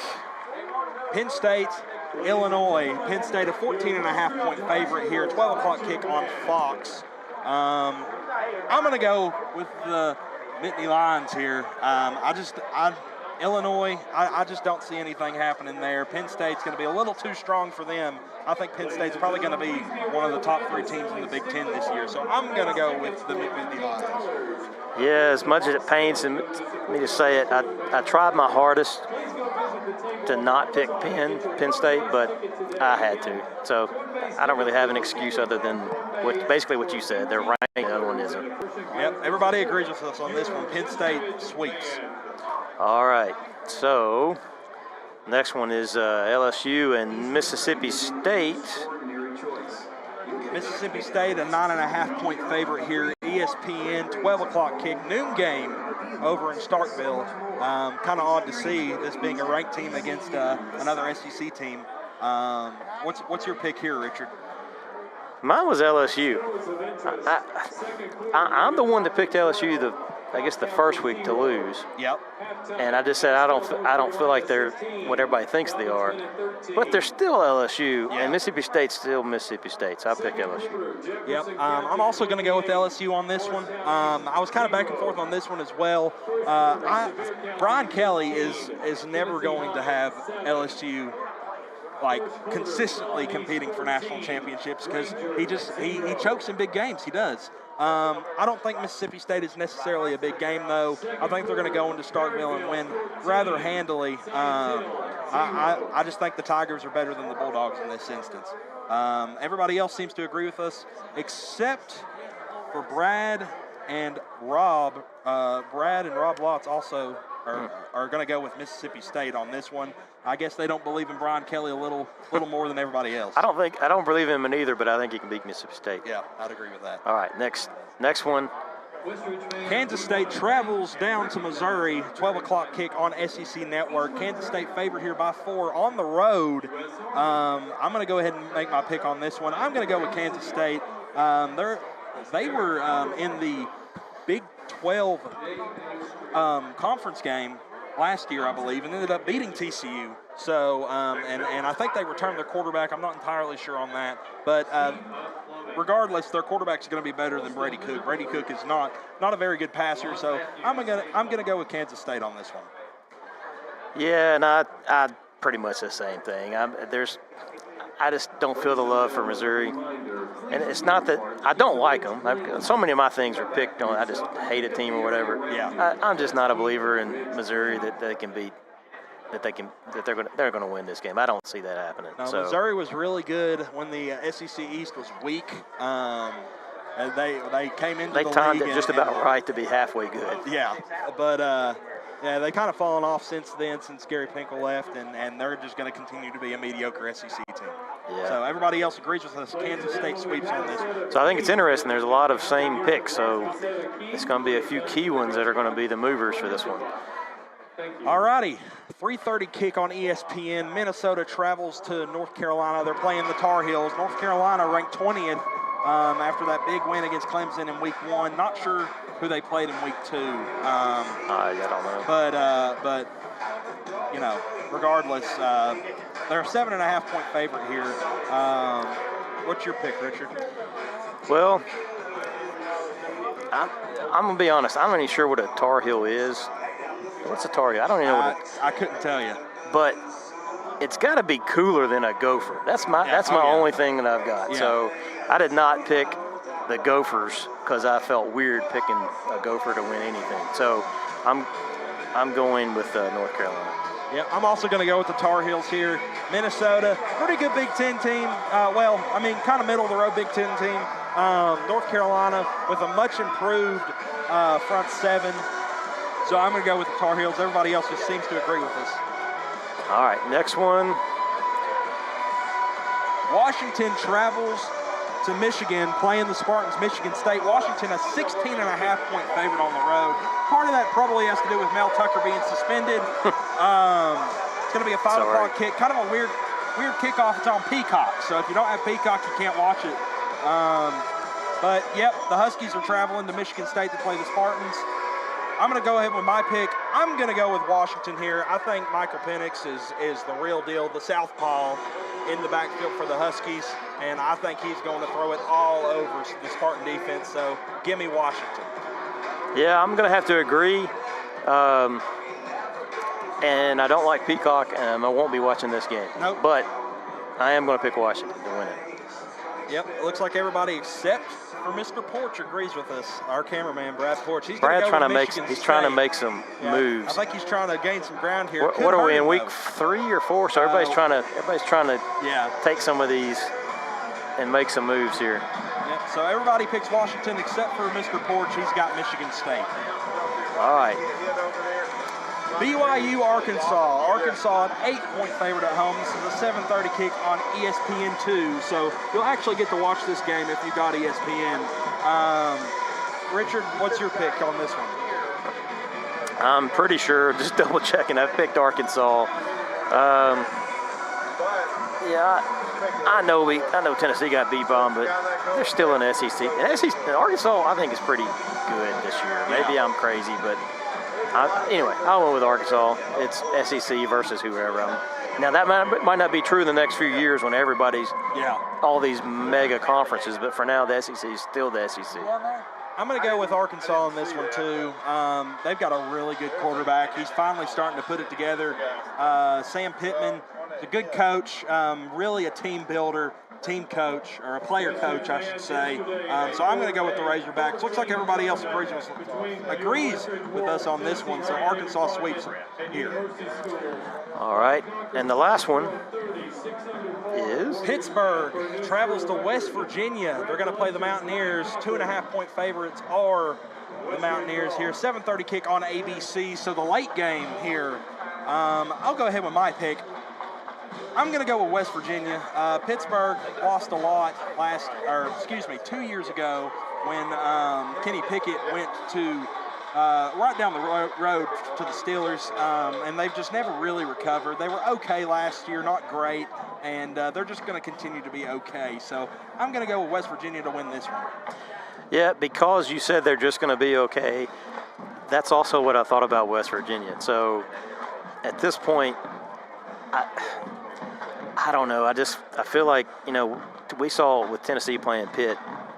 As much as it pains me to say this, I think their coaching might be better than the West Virginia team. Maybe I'm wrong. I don't know. I chose Pitt. I don't really know why I just did. Because this game I'll probably watch some during breaks. Yeah, I hear you. All right. 100%. So, looks like Rob and Brad agreed with you. They pick the Pitt Panthers to win this game. Everybody else, West Virginia. So, that'll conclude our pick segment.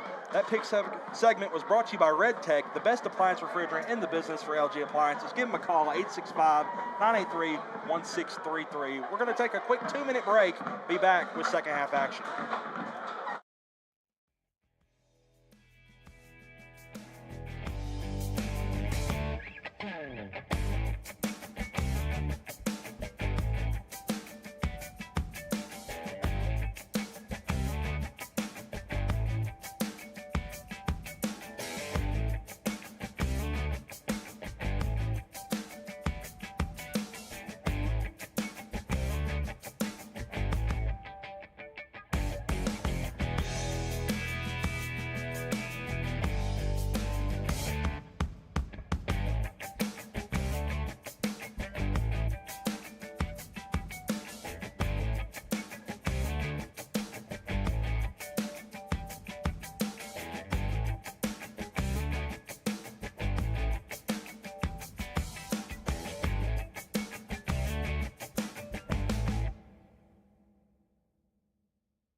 All right, it's 21-17. William Blount will get the ball to start the second half. Some scores from around the area. Maryville leading Science Hill 17-0. Alcoa leading Austin East 28-0. Jeff County leading Morristown East 28-0. Happy Valley 24, Eagleton 6. Asheville beating Dobbins Bennett 16-13. Oak Ridge in a shocker losing with 8 minutes left second quarter 3-7 to McMinn County. Heritage up 28-14. That could be different now. That was earlier before we went to halftime. So could be a little different there. But yeah, William Blount needs to get this opening drive, cash in some points, because you got to think if that wing T offense that they implemented in the second quarter can run some clock, Stan. Yeah. Yeah, certainly, Robbie, because we're having a hard time on the round. They're pounding.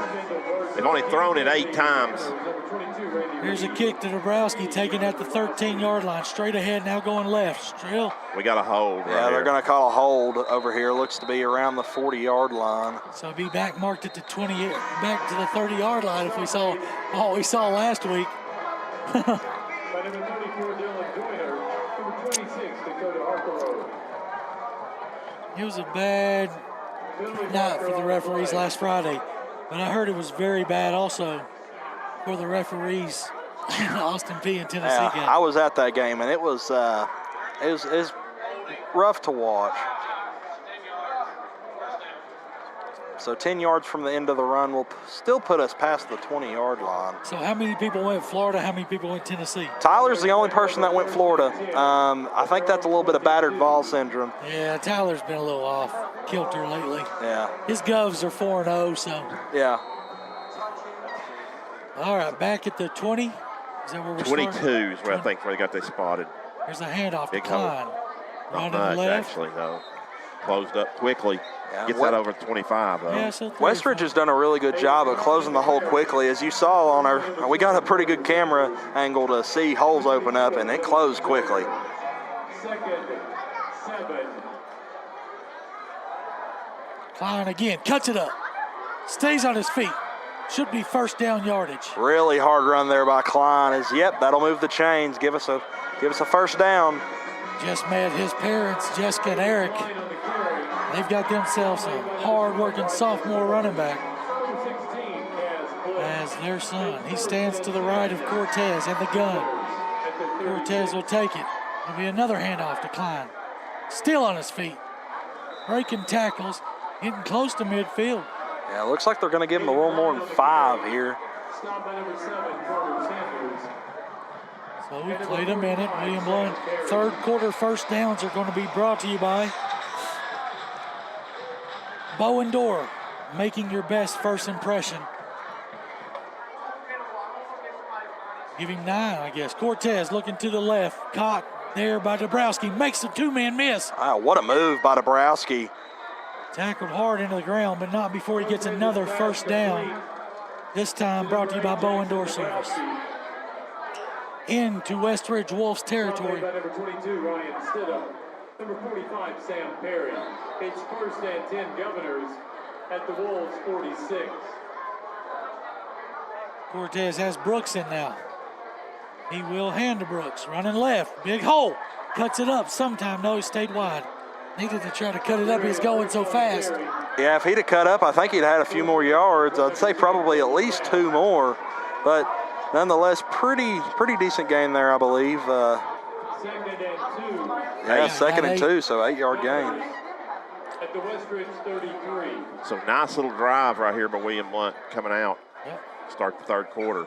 Cortez again, hands to Bruno. Kept it. He's going. Brooks. Cortez left to the sideline, tackled. And it'll be another Bow & Door Service first down. Lowered the shoulder on a Westridge defender there. Hard running by Cortez. It's first and 10 Governors at the Westridge 16. Yeah, we're in the orange zone now. At the 16-yard line, it'll be first and 10 William Blount. Brooks is the tailback. Cortez keeps it himself. Stays on Big his feet hole. straight. 5, 4, 3, 2, 1. Touchdown. BC. Red Cortez. House call. He said, give him 6. Touchdown, Governors. Red Tech touchdown. Well, we're looking for an answer offensively after a little bit of a stagnant ending to the first half. And that's the way to answer. Retake the lead here. Goes with a chance to go up 3. The snap. Cortez to hold. Clemens to attempt.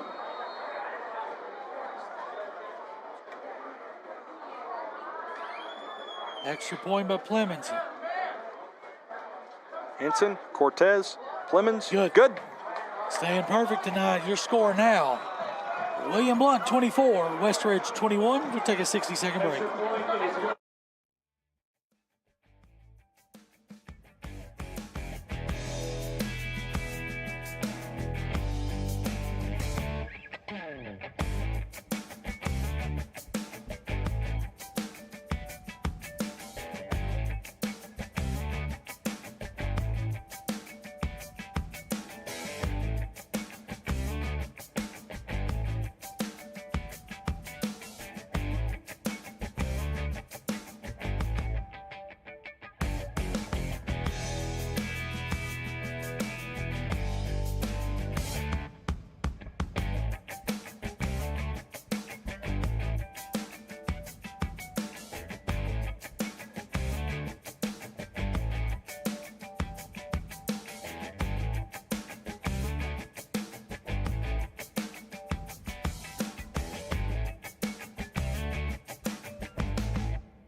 Governors, Brady. All right, anywhere movers kickoff. Give Alvin a call, 865-235-4108. Good kick here, sending Gill over his head. He's going to catch it at the 3-yard line. Oh, it's But going it went to to be a the end touchback. zone. It went into the end zone. I He think. touched it, though, did he not? Yeah, it doesn't matter. Does it not matter? If the ball crosses the plane at any time, it's a touchback on a kick. That's an odd rule. I feel like if he touches the ball, he needs to have to move it upfield. We used to have a punt returner, kick returner named Ronald Osborne. He would stand at the 1-yard line and jump as high as he could because all the kickers could touch back then. Yeah. He would try to jump up and catch it before he'd get over the goal line. Because he was really good. The best we've ever had, probably. So 1st and 10 Wolves at their own 20-yard line. Tight formation, toss sweep right. Cutting it up is Gill off to the here races. goes Gill. Can they catch him? It don't look like he's going to go 80-yard touchdown. 80-yard touchdown. No flags, and the Wolves just like that back on top. Unbelievable. It's going to be a shootout. Yeah, they bring William Blount tight and then push it to the outside. It's just a toss sweep, though. Yeah. I mean, Good blocking on the outside. I think they pulled a lot of offensive linemen. And when you've got a bunch of big guys in front of you like that, it's hard to make a stop.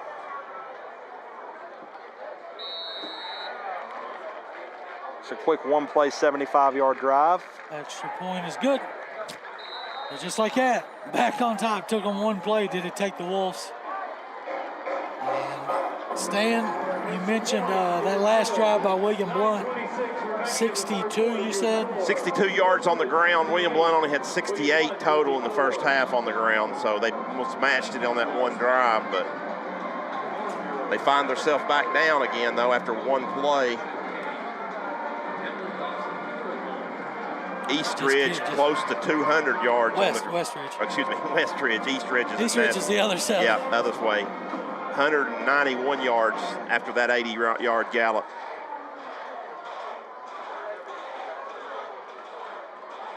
So, Blount down by 4.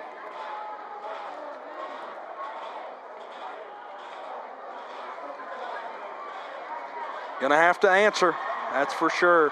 As Rob said, this is more than likely gonna be a shootout, guys. Well, and you feel like if Westridge gets the ball with the lead, William Blount might be in trouble. Yeah. I'm not sure how many times we can stop them. They did punt 3 times, though, in the first half. Kicking off for the Wolves, number 90, Kendall Burton. Low kick, going to be taken by Dabrowski. He's got no blockers over here. Well, I don't know what happened over here. I don't know where everybody was at. Yeah, it was But he got a good return. out past the 35. Almost close to the 40, so. Dabrowski on the But return. yeah, everybody was blocking, set up for a block to the left. It's 1st and 10. Governors. So 28-24. If you have the over, you're looking good tonight. Just inside the 40-yard line, 38 is where the Governors will start their drive. 2 receivers left, 2 right. And Klein will be the tailback standing to the left of Cortez. He'll take it. He will hand to Klein. Met in the backfield and going down, I think, for Maybe a he loss. lost the yard. Yeah, he stepped through it, but there was another guy there to meet him. Back to the 35. Aiden Klein on the carry. Brought down by number 66, Noah Tipton. 2nd and 13. Governors.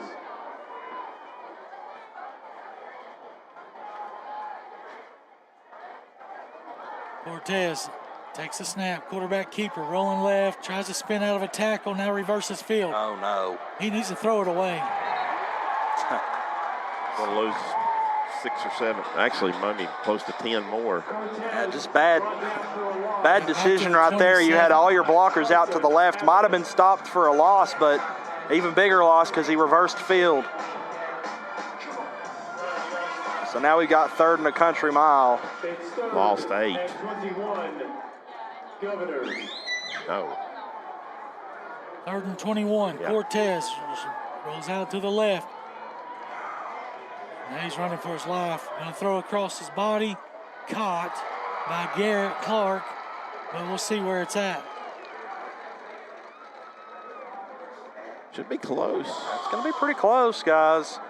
Probably, I think, about a yard Like a short. 47. Pass complete.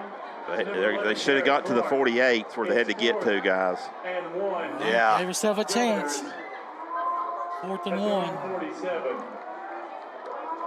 20 on the play clock as Cortez gets to the line of scrimmage. They can't be playing this music. Try to get them to jump. 10 on the play clock, and Somebody they did. jumped. So a free 5 yards. I thought Scott Cup told us he was going down there to talk to the referees about the clock, about the music being played while we're at the line of scrimmage. It was attempted against Heritage as well, and didn't have any luck. Heritage so. knows they'll be fined now if they do it. Well, that's the thing. The officials are not going to do anything with it, but it's a It's a first fine. down. Here's Klein. Straight ahead and a couple yards. That was a bow and door service. First down for the Governors. Aiden Klein on the carry.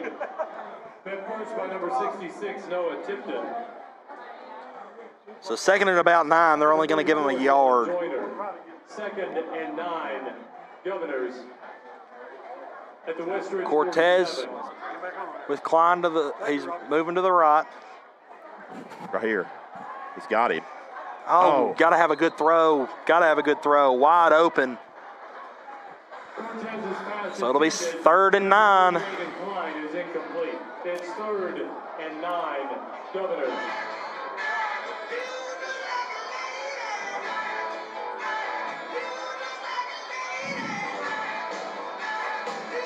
They're going to move Dabrowski out next to his brother in the right. Clark in the slot. 3 right, 1 left. Cortez changing something. Takes the snap, looking to his left. Now going to try to take off, flushed out We of got a pocket. penalty. Holding penalty. It's going to be caught across the middle by Dabrowski or Clark. Cortez pass complete. Would not have been a first down, so See if they decline the penalty. It's going to be right Bryant Stidham in coverage. Penalty marker on the play. Preliminary indication holding on the offense. 10-yard penalty from the previous spot. Yeah, they'll take that because they're afraid that we'll go for it on 4th down. 52 of the offense, 10 yards, 3rd down. well, if we get a good gain here on 3rd and long, we'll probably go for it again. I think it would have been about 4th and 3 Yeah, I think you take the penalty. Yeah, you do. if they had declined it. So yeah. Stacks to the numbers here on the right side. Clark in the slot, Stewart on the left side of the field. Draw play to Brooks. Fumbles the football. They got it. Fumble on the play. Defense going to have to make a stop. By the Wolves, number 10, Caleb Mack. If Westridge goes up 2 scores, you start to worry. At the Blount 29-yard line, where the Wolves take over first and 10. So that's the second turnover.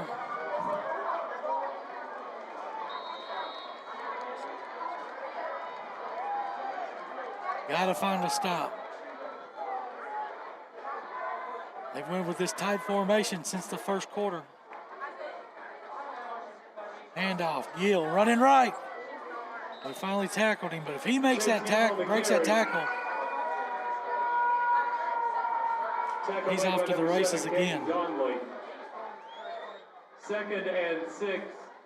Give him Still got 4 yards. Oh, yeah. At the William Blount. And that's what I'm saying about this top formation. Even if you stop him for a short gain is really 4 yards with that play to the inside as he's going full speed, hitting the hole.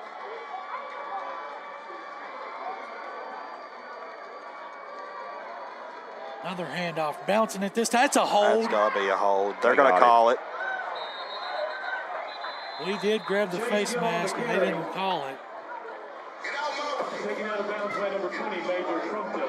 Penalty marker on the play. Preliminary indication holding on the offense.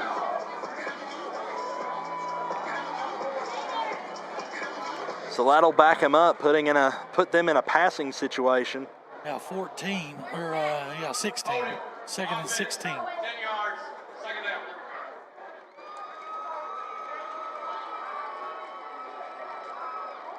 That's 6:17 left in the clock. Yep. Second and 13, Wolves at their own 48.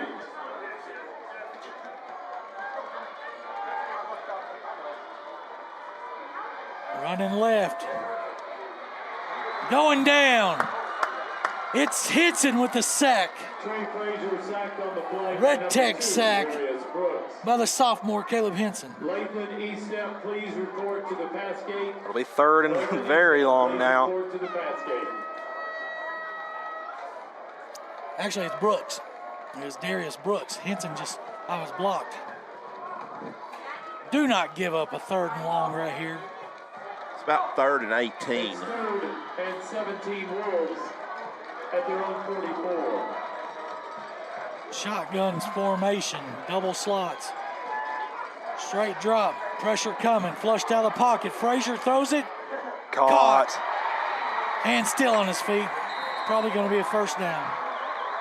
And it is. Trey Frazier Throwing across his body. Good play there by the quarterback as he's able to find the guy across the middle. goes for the first down. Looks like Tate on the catch. It's just a backbreaker. Wow, that just dooms you. First and 10, Westridge at the 37 of the Governors.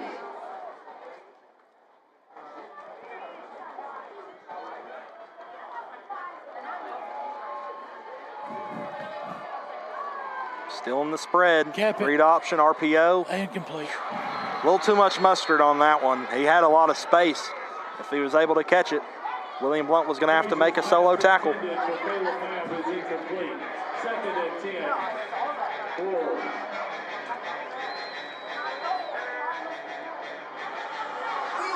So second and 10.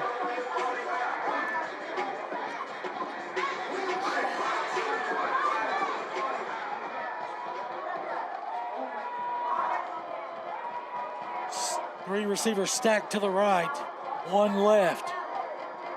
Looking that way to the left, single coverage, caught and tackled immediately. But it will be another first down for the Wolves.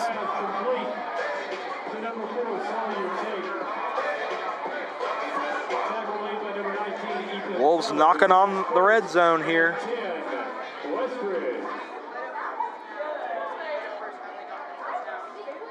Toss sweep right. Cutting it up and staying. No, he's tripped up. It's wide open. Going to be another touchdown, but he's down at the 9. First and goal now for the Wolves. 4-point lead. 4 minutes to go, third quarter. And they're trying to make this 11 points. William Blount 4-0, looking to go first ever 5-0. Looks like a drone up top or something. Yeah, they have one drone. Frazier in the gun. Slant pattern, caught, touchdown. It was Tate. Is this William Blount's first 2-possession deficit? I believe so. Yeah, I think the most we ever got down was 7. For the Wolves, touchdown. Extra. So it's a big extra point. Horn to hold. Kendall Morton to attempt. And it's good. 11-point lead for the Wolves. We'll take a 60-second break.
Back deep to receive will be Reed. It'll be kicked to Reed on the hop.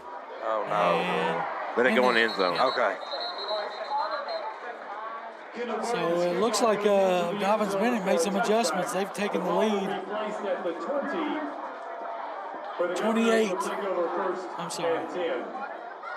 27-16 now. So they're playing a team from North Carolina. And the other scores really haven't changed much. A lot of games still at halftime, I guess, because of the traffic delay out in Alcoa Highway. Cortez in the gun, Klein to his left. Looking through his right, he'll throw it to Clark. He's going to get good yardage. Maybe 4 or 5.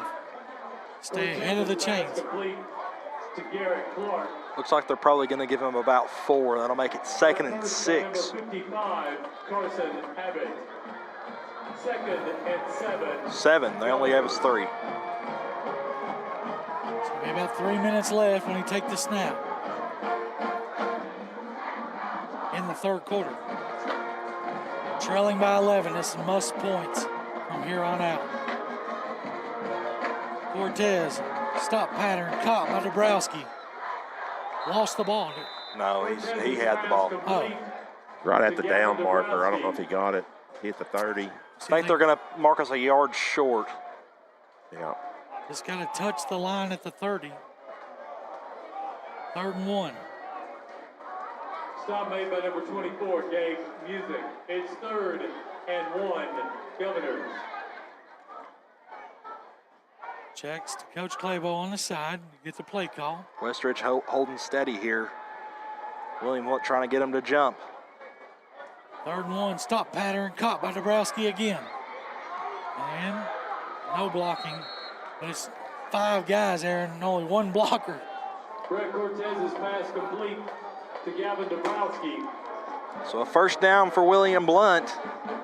Stop made by number 45, Sam Perry, and number 44, Trey West.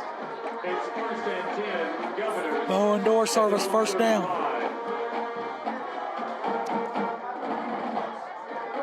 Play action fake. Cortez, right side, caught. Stewart, I believe. It was. Cortez's pass complete to number 27, Hunter Stewart. So pretty good gain there.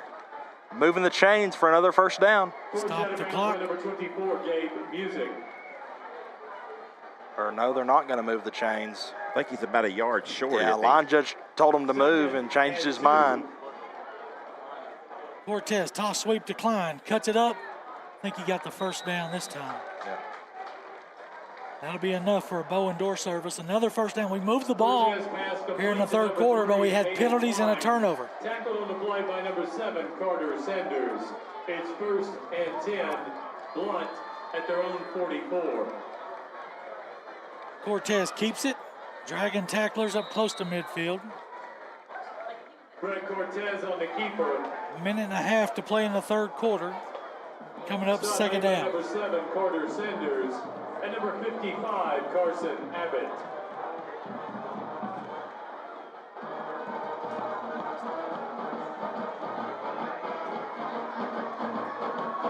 Cortez in the gun, moves Klein out of the backfield. Cross pattern caught. This time it's Clark cutting it up. There's Dabrowski, actually. Jackson Dabrowski. Good yardage. Down inside Wolf territory. A really good job, really good play call there by Claybo, sending Klein in motion to the right, looking to the left. Yeah, he saw he had man coverage. As the linebacker moved out. And Dabrowski just using the speed. 1st and 10, Govs. Cortez, outside pass, caught by Dabrowski. Get it upfield, breaks a tackle, and another. And we got a flag, so this is going to be coming back for a hold.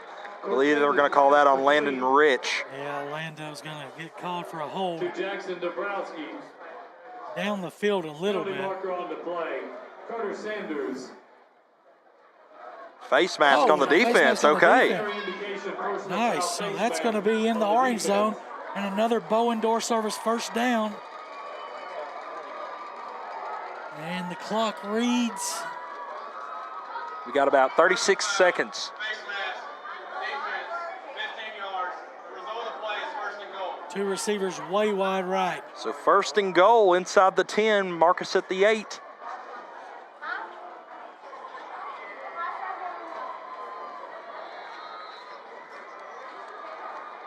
Cortez will bring Klein out. He may run this one. Nope. Quarterback's going to flood the pocket. Rolling Got a to man in his the you corner. It's caught by Dabrowski. Yep. Gavin Dabrowski with a Red Tech touchdown. Pass complete. Nice job there of stringing it out.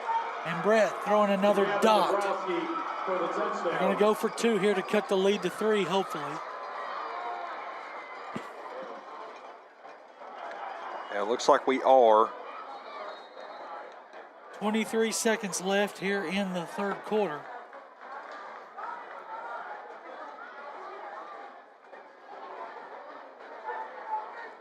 This is going to be some sort of read option. I would assume. There's no. They're going to pass the ball.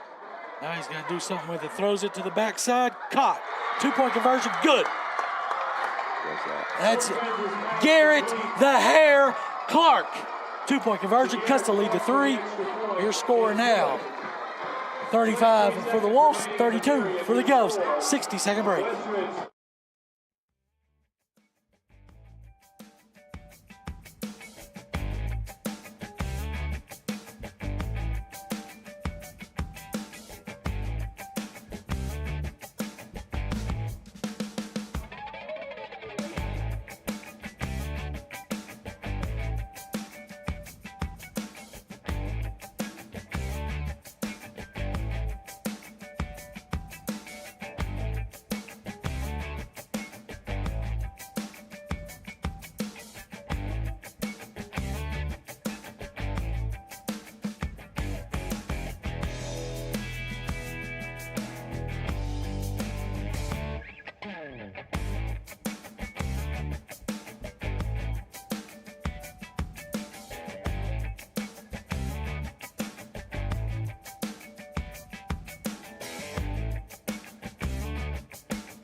Set for the Anywhere Movers kickoff.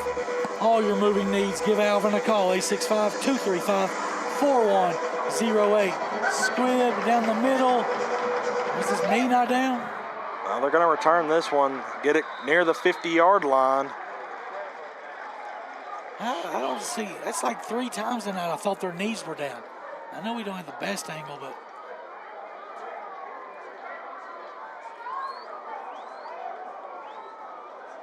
so 1 or 2 more plays here in the 3rd quarter. 17 seconds. Yeah, viewers at home, y'all tell us if his knees were down or one knee was down. Game music on the return. It's 1st and 10. 1st and 10. They're going to try to run this clock with this 3-point lead. Handoff to Gill, bouncing it now at the middle, up to midfield, and that's going to do it for 3 quarters of action. Your score here going to the 4th. It's the 4-0 Governors trailing the Westridge Wolves 35-32.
Second and 4, second and 4. Yeah, they got 6 on that, Robbie, Oh, I at see it. at Yep. first carry.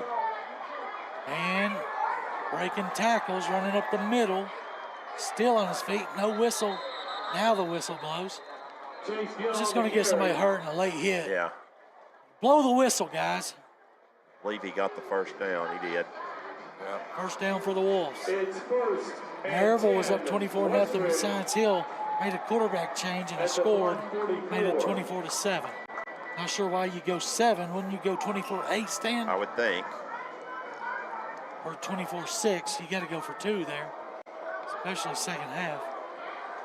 Here's a handoff up the middle. Oh, Bouncing he it. kept Oh it. boy. He's got a lot of green grass in front of him. He's going to walk into the end zone. And you got to throw.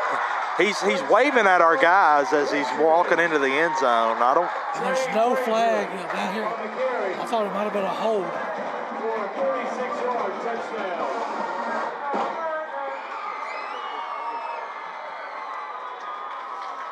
All the Reeds have been out the door. Turnovers, field position, big plays. They've had them all.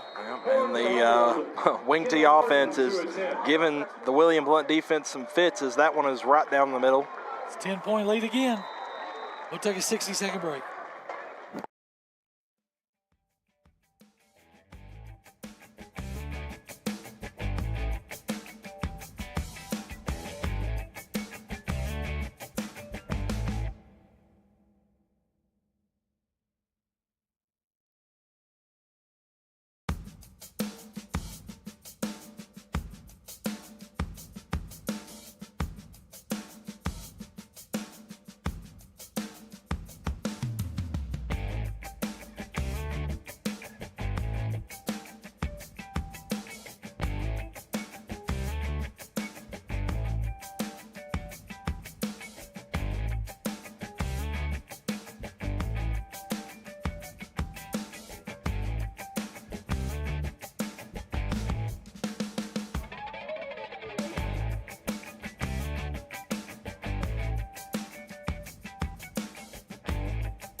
Well, back to a 2-possession lead for the Wolves.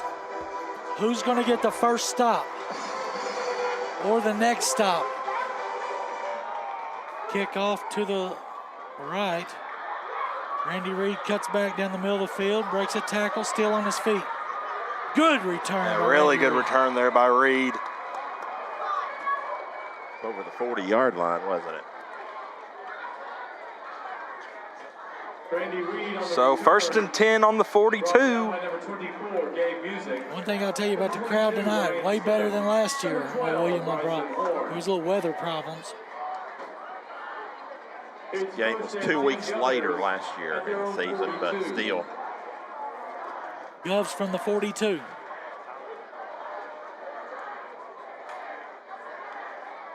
Cortez out pattern, throws it behind Klein. Oh, you got it. It was forward. No, okay. Hard to tell from this angle. I just see behind the running back coming out. Cortez's pass, ruled as a pass, is incomplete.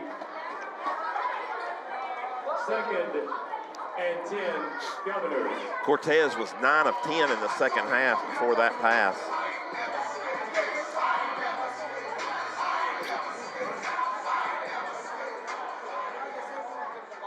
Try to get them to jump. They won't. 10 on the play clock. Got to hurry. Yeah, you don't want to waste the timeout here.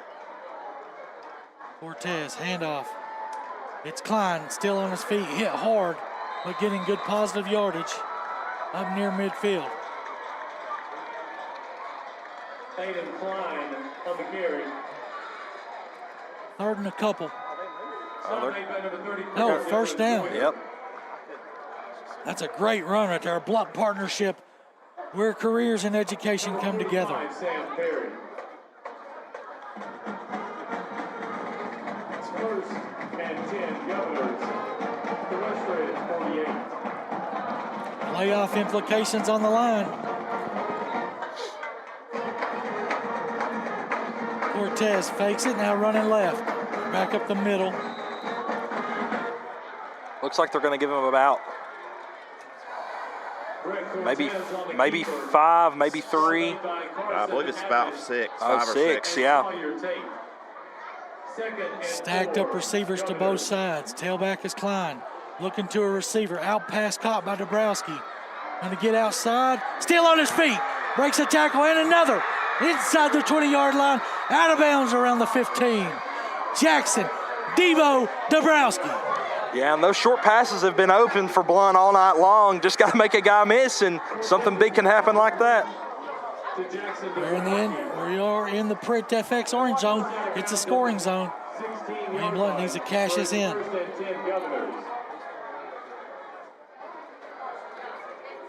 They'll move Klein out of the backfield. Cortez. Something. They're going to say we moved early. Yep. Timing did look off. Can't have that, though. Prior to the snap, ball start, offense, 5 yards. That'll move us out of the orange zone and to the 21. It's 1st and 15, Governors. At the Wolves 21. All right, 20 on the play clock. There's 2 receivers left, 2 right. Tailback will be Klein. They'll move him in motion. Man coverage again. Across the middle. Cortez now the flip it to the back of the end zone out of bounds. Actually, back. Thought he was going to the end zone, but he went out of bounds about the 5. Intended for number 8, Jackson Dabrowski, is incomplete. Clock will stop. 2nd down and 15. Governors. 9:35 to go, I believe, Robbie. So it is a factor somewhat. Man coverage again. Cortez will try to break a tackle and will get a block. Oh, He can't. Still on his Now feet. He's going to reverse the field. he's Got got a this lot of whole green side over grass. And boom, push that. He's way out of bounds when he got pushed. I guess they're going to say it wasn't harsh enough, but They got 5 yards, got the penalty yards back. yeah, something out of nothing right there. It'll make it 3rd and 10, we are though. in field goal range, and we are on the right hash now. You got to have 2 scores regardless, so right. Right. Governors. They'll give him 4, so they called it 3rd and 11.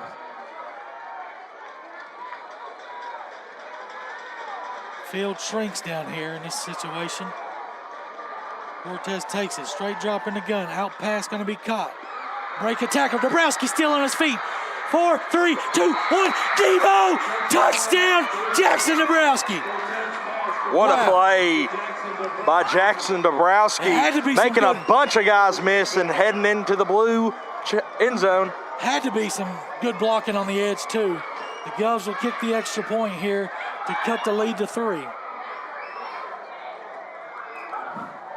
Might go for 2. Here comes Clemens. I like the 2-point, you know me, because the next time if you score the field goal, you're kicking the field goal for the win. And if you're not, then you're going to go for the touchdown. Into the snap. Cortez to hold. Still comes down to who can get a stop.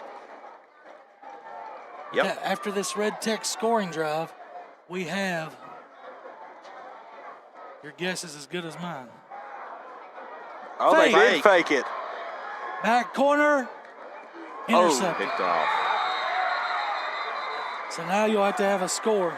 Was it a low snap or was it a fake all the way? I don't know. I believe it was a fake all the way. I think Cortez rolled out to his left. I can't tell the Gutsy time. call there by Coach Reeves and Claybo. I like it. Is it 9-13? Ballgame, your score, Westridge. Is it 8-13, 9-13? 9:13, Robbie. 9-13 left in the 4th quarter. The Govs trailing 42 to 38. All right, we'll take a 60-second break.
pull it all out. Let's do an anywhere movers onside kick here. Yeah, I would like to see that. It'll be a pooch to the left. Going to be fielded by number 1. Oh, Get on the fumble. ball. Wow. Little too far for William Blount's kick team to get out there, but keeps him from getting a big gain as that ball is going to be marked down. Looks to be around the 35 or 40. Hard to tell from right here. First down, Westridge at their own Look, it's at the 35. 34. They're going to say it's at the 34. So I think, Robbie, you got to sell out right here for the run on this.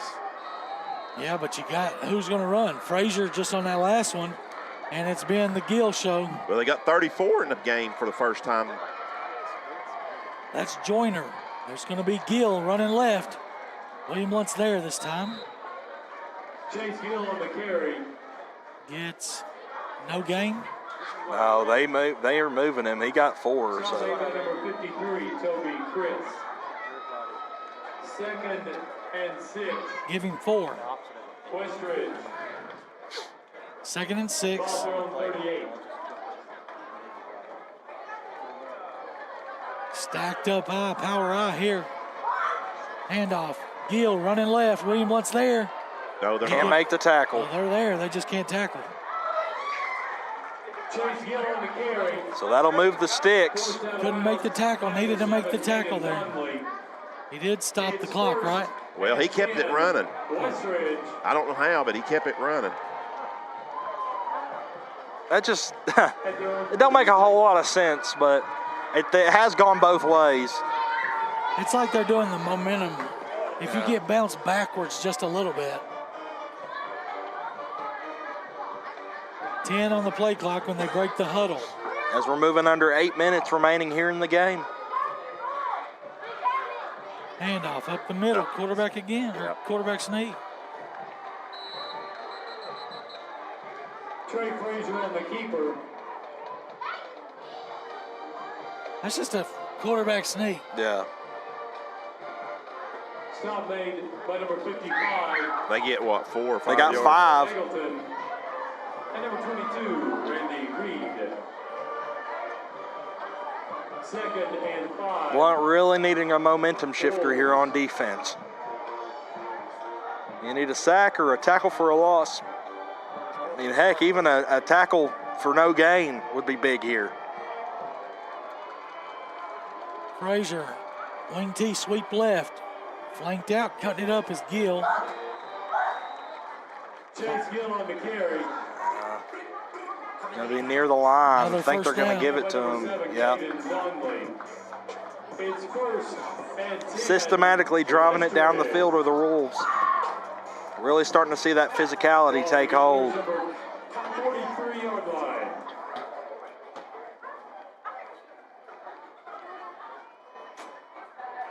As they're going to take their time getting this play in now, try and choose as much clock as possible because William Blount's offense has been moving pretty well. Handoff. This time it's Joyner. And he's getting a bunch of yards.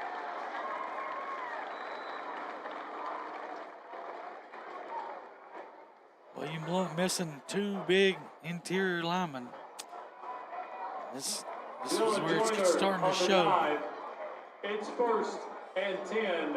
Another Westridge first down drive run. at the Governor's 32. On a simple handoff into the A gap, they're getting 10 yards. Just a big push here. Same thing. Dylan Joyner on the dive. Well, he stopped it a little bit better that time.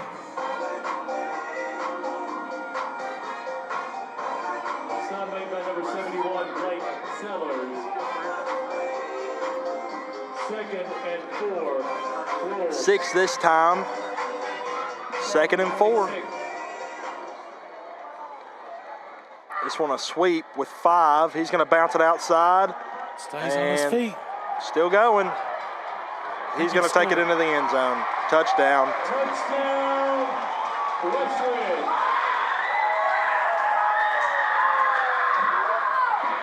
Touchdown run by Chase Gill.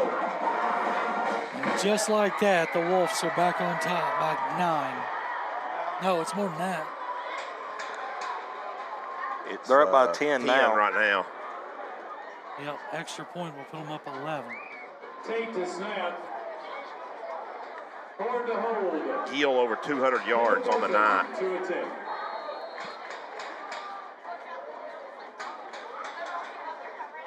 They run a guy on late. 2 guys. No, 1 guy. 1 guy stayed. We ran a guy off late.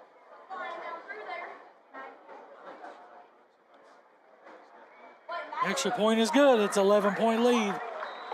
With, is that 5:28? 5:29. Okay, it's hard to see from all the way down here. We'll take a short break.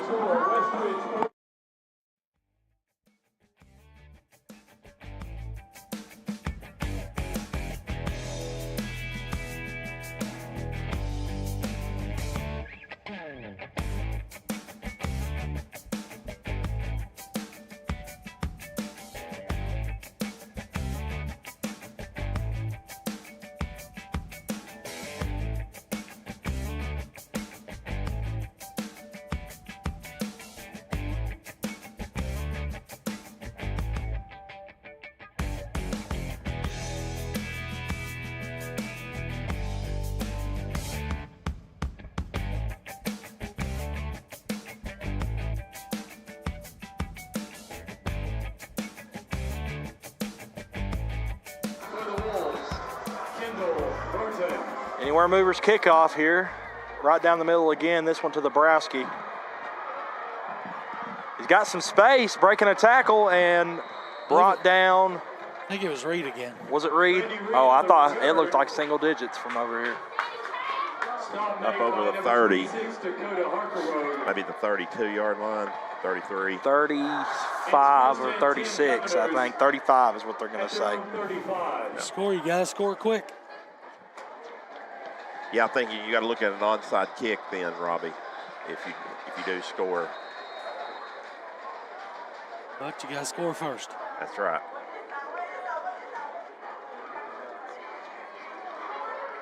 Cortez flings it out to, I think it's Clark. There's And another penalty. face mask. It's going to be a face mask. So. Pass complete to number 11, Garrett Clark. See if it's a 5 or 15. Music. And number 44, Trey West, penalty marker on the play. Just a 5-yarder. 5 yards. Replay first down. We didn't get the first down? No, I think he only got it up to around the 40. But should be close, though, with the 5 yards, shouldn't it? So, No, that should be a first down, I would think. I guess he only was- got a couple. 2nd down and 2. Cortez going to chuck it. Off the right sideline, caught by Dabrowski. Breaks a tackle, but can't break the next one. He's knocked out of bounds. Cortez pass complete to Gavin Dabrowski. And this time the clock will stop at 4:57. Here in the 4th, the Governors trailing by 11 again. Number 4, Sawyer Tate. It's 1st and 10 You've got single coverage to the top here. at the Wolves 33. Yeah, it's Landon Rich down here. Cortez, play action, looking at Landon Rich. Oh, had him open a little too high. If he was slightly slowed down, he was running so fast. For Jackson Dabrowski. Could have caught it in stride into the end zone, but we'll make it 2nd and 10. In the pass pattern. Caleb Mabbin covers Continue to have single coverage here 2nd and 10. to the left side of Cortez. Another RPO. Cortez tells Stewart to break off. He chucked his Oh, balls. man. Got hit. And, Oh. oh, man, lucky incomplete pass there. Cortez's pass Ball is definitely complete. went forward. As we got looks like we have a Westridge player down. All right, we'll step away as they tend to him.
3rd and 10, Cortez in the pocket, rolling to his left.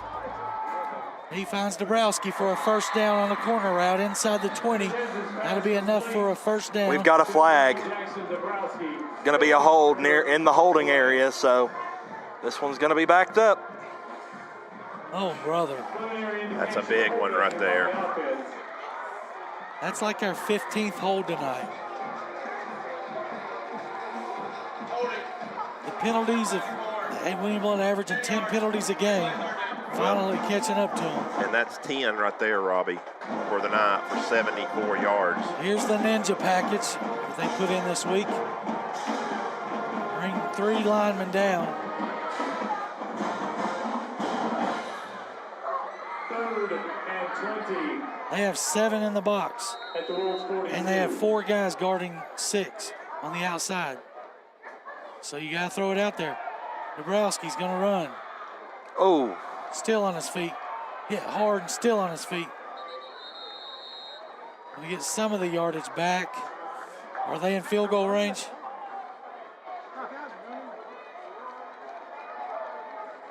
Cortez's pass complete to number 8, Jackson Dabrowski. It's clearly hit out of bounds. But they continue to run the clock. Dylan Ford and Carter Sanders. It's 4th and 13. So out of field goal range, got to make a play here, or the game's probably over. Cortez, straight drop. He's going to spin out of a sack. Needs to throw it. He's going to throw as far as he can. It's caught. No, it's dropped. dropped. I don't think it would have been enough for the first down anyway.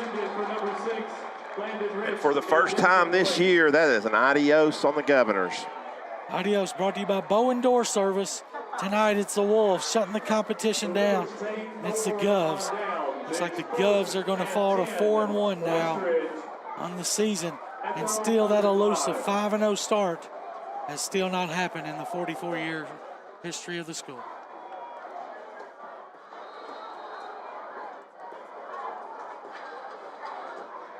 .345 to go. And this one's kind of a tough pill to swallow, guys. Just shoot ourselves in the foot all night. And Well, we scored enough points. You know, the problem is they've rolled up over 300 yards on the ground Running. and still going. Gill. Chase Gill on the carry. Gill's way over 200 Number now. 19, Ethan Sellers. 2nd and a short 6 for the Wolves.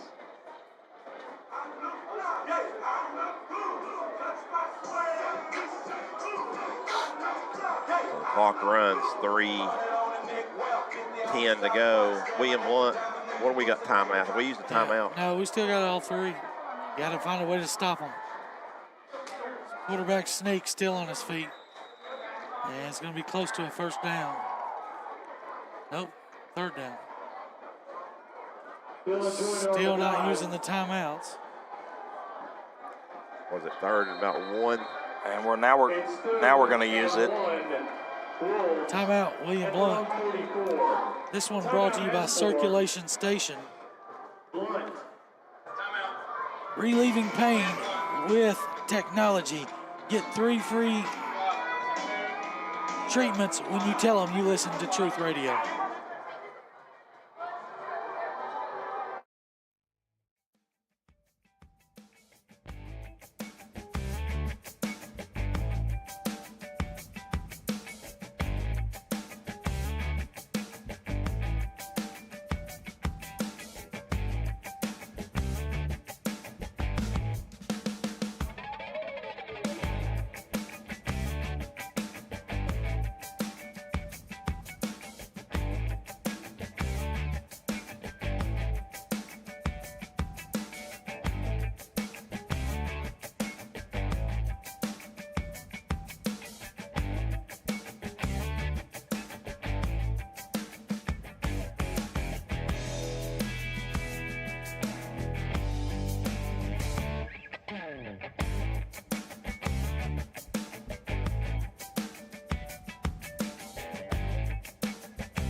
Govs in need of a stop, but we jump off sides, so it's not going to matter. First down, Westridge.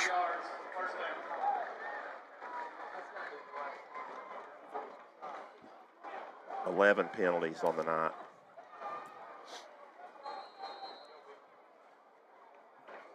Yeah, defense back kind of looked like last year. Giving up the 46 points a game. First and 10, Westridge. Gotta go back to the drawing board on that.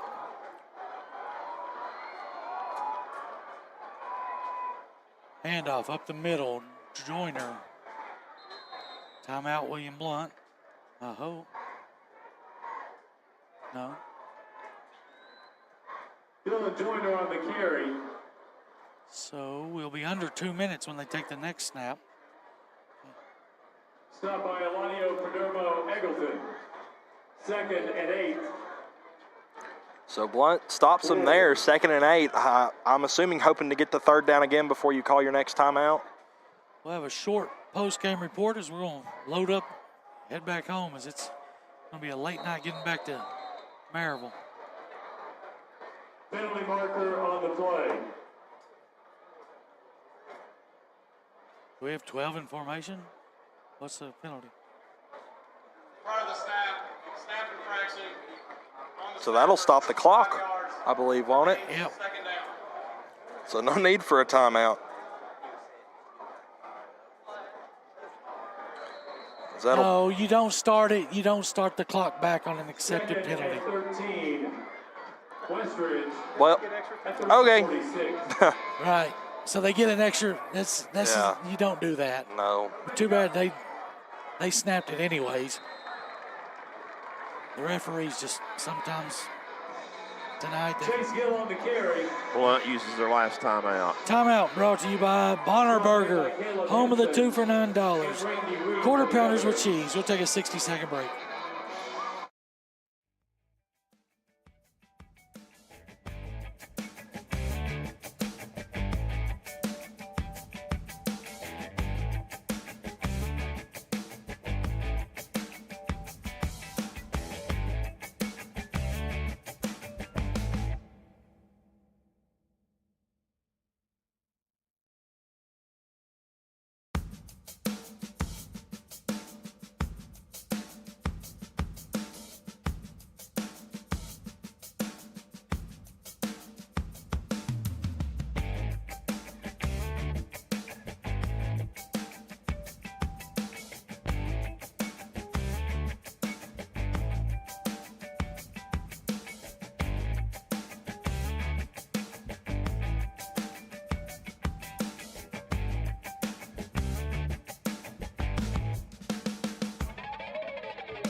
It's 3rd and 3. 3rd and 3. Last chance for the Govs to get the ball back.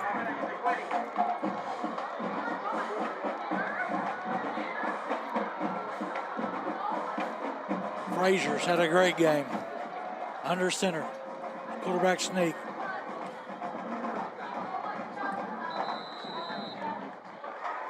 That's another first down.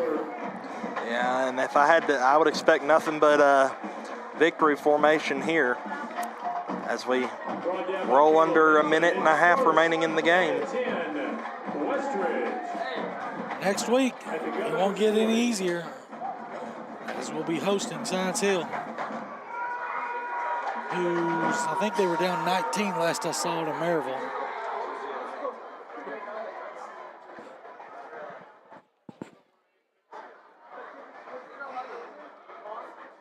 Yeah, we'll have a little bit better of a camera angle. Victory, nope, just a handoff to Gill or Joyner, I can't tell.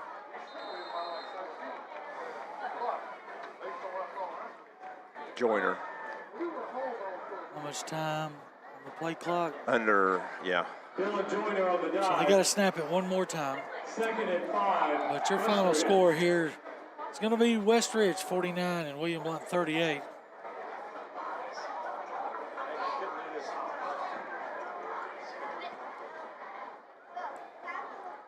The Govs will fall to 4 and 1. and 1-1 in the region.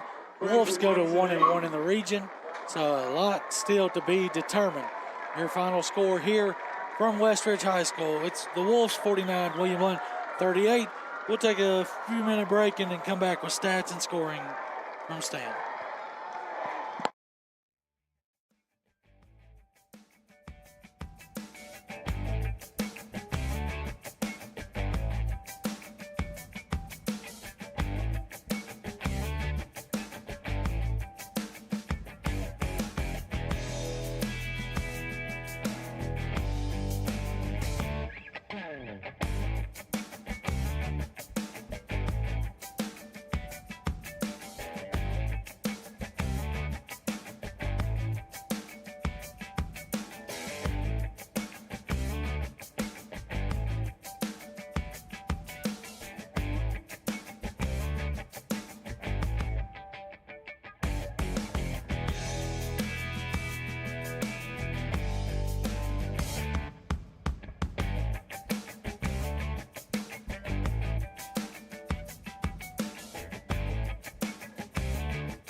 Back at Westridge High School in Blountville, Tennessee, up in Sullivan County.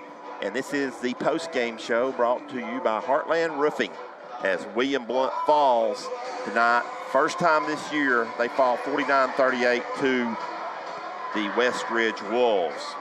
We'll move right into stats with Stan right here, and that's brought to you by Red Tech. So be sure to give them a call for all your needs there for that. Scoring in the first half, it was William Blount down 21-17, pretty balanced first half. Westridge had touchdown runs by Gill and Frazier and a 58-yard touchdown pass from Frazier to Tate. William Blount had a touchdown pass from Cortez to Rich, as well as Cortez run and a 39-yard field goal. So William Blount was down 21-17. William Blount actually took the lead in the second half on the opening drive with the Cortez 16-yard run to put them up 24-21 after the kick. But then it was all Westridge after that as they scored on an 80-yard run on the first play back. Burton's kick made it 20-24. Tate with a 9-yard pass from Frazier that put them up 2 scores, and it was catch-up for William Blount. They were down 34-25. They did get an 8-yard touchdown from Cortez to Gavin Dabrowski, and also a 17-yard touchdown from Cortez in the fourth quarter to Jackson Dabrowski, but Frazier and Gill both had long touchdown runs. Frazier a 44, Gill a 26. William Blount just never could catch up, and they lose the first time 49-38. Here are your statistics. First down, As we play host to the David Crockett Pioneers. William Blount had 20.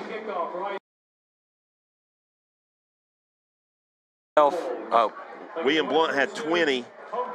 Westridge had 22. On the ground, William Blount 31 carries, 152 yards. Not bad, about 5 yards a carry.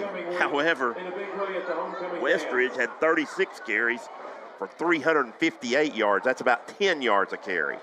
Through the air, William Blount was very good, 25 of 36, 3 touchdowns and a pick for 323 yards, probably the best passing game Cortez has had in his career. 8 of 12 for Westridge, 2 touchdowns, no interception, 127 yards for Westridge. Total yards, Carter, William Blount 475, Westridge 485. So it's almost even on total yards. But the 2 turnovers. It really does. It comes down to the turnovers. And I had mentioned to you off the air, after that interception, it didn't really, it felt different. Yeah. It felt like William Blount was in control before the interception. After the interception, it kind of felt like they were chasing a little bit. And then, of course, you have the fumble on the 3rd and long that would have made it 4th down. Still a tough play, but the fumble nonetheless doesn't help either. So we'll see if William Blount can clean that up going into next week, as they've got a high task going up against Science Hill. So finish up the stats with Stans. 11 penalties for 79 yards for William Blount, 10 for 64 for Westridge. Blount, the 2 turnovers. Punting, William Blount 2 punts for 40.5, 3 punts for Westridge for 34.7. No punting in the second half at all. Individually for William Blount on the ground, as they had some big numbers in the second half, as Cortez ended up with 75 yards. Brooks was 41, Klein with 36. Through the air, Cortez 323. Receiving 103 for Jackson, 86 for Gavin, 76 for Clark. Stewart and Klein 18 each. Rich with 20, Brooks with 2. Over on the other side individually, of course, on the ground it was really a 2-man show between Frazier and Gill. Gill ended up with over 219 to be exact, 115 for Frazier, so 334 between those two. And then Joyner had 24, and then 127 through the air, and most of that came to Tate, as he had 107 and 2 touchdowns. So once again, William Blount loses this one on 49-38, and Carter, as you said, we got to regroup, go back, got another region game next week against Science Hill, so they can't have a hangover. No, that's a tall task for sure. Science Hill, a tough team, probably not as physical as Westridge was with us, but they're going to be a little faster. You're probably going to see a lot more big plays in that one, I would assume. So going to have to regroup. I won't be there for that one, but Rob and Stan, as always, are going to do a great job without me. So looking forward to watching them online. Yep. So that'll do it here from Westridge High School. I want to thank all of our viewers for viewing, staying with us, as we didn't have the best of conditions up here with the camera angle. That was not our call, so we apologize for that. But we'll be back home the next 2 weeks at the Mike White Field, Skip Murren Stadium. Until then, so long.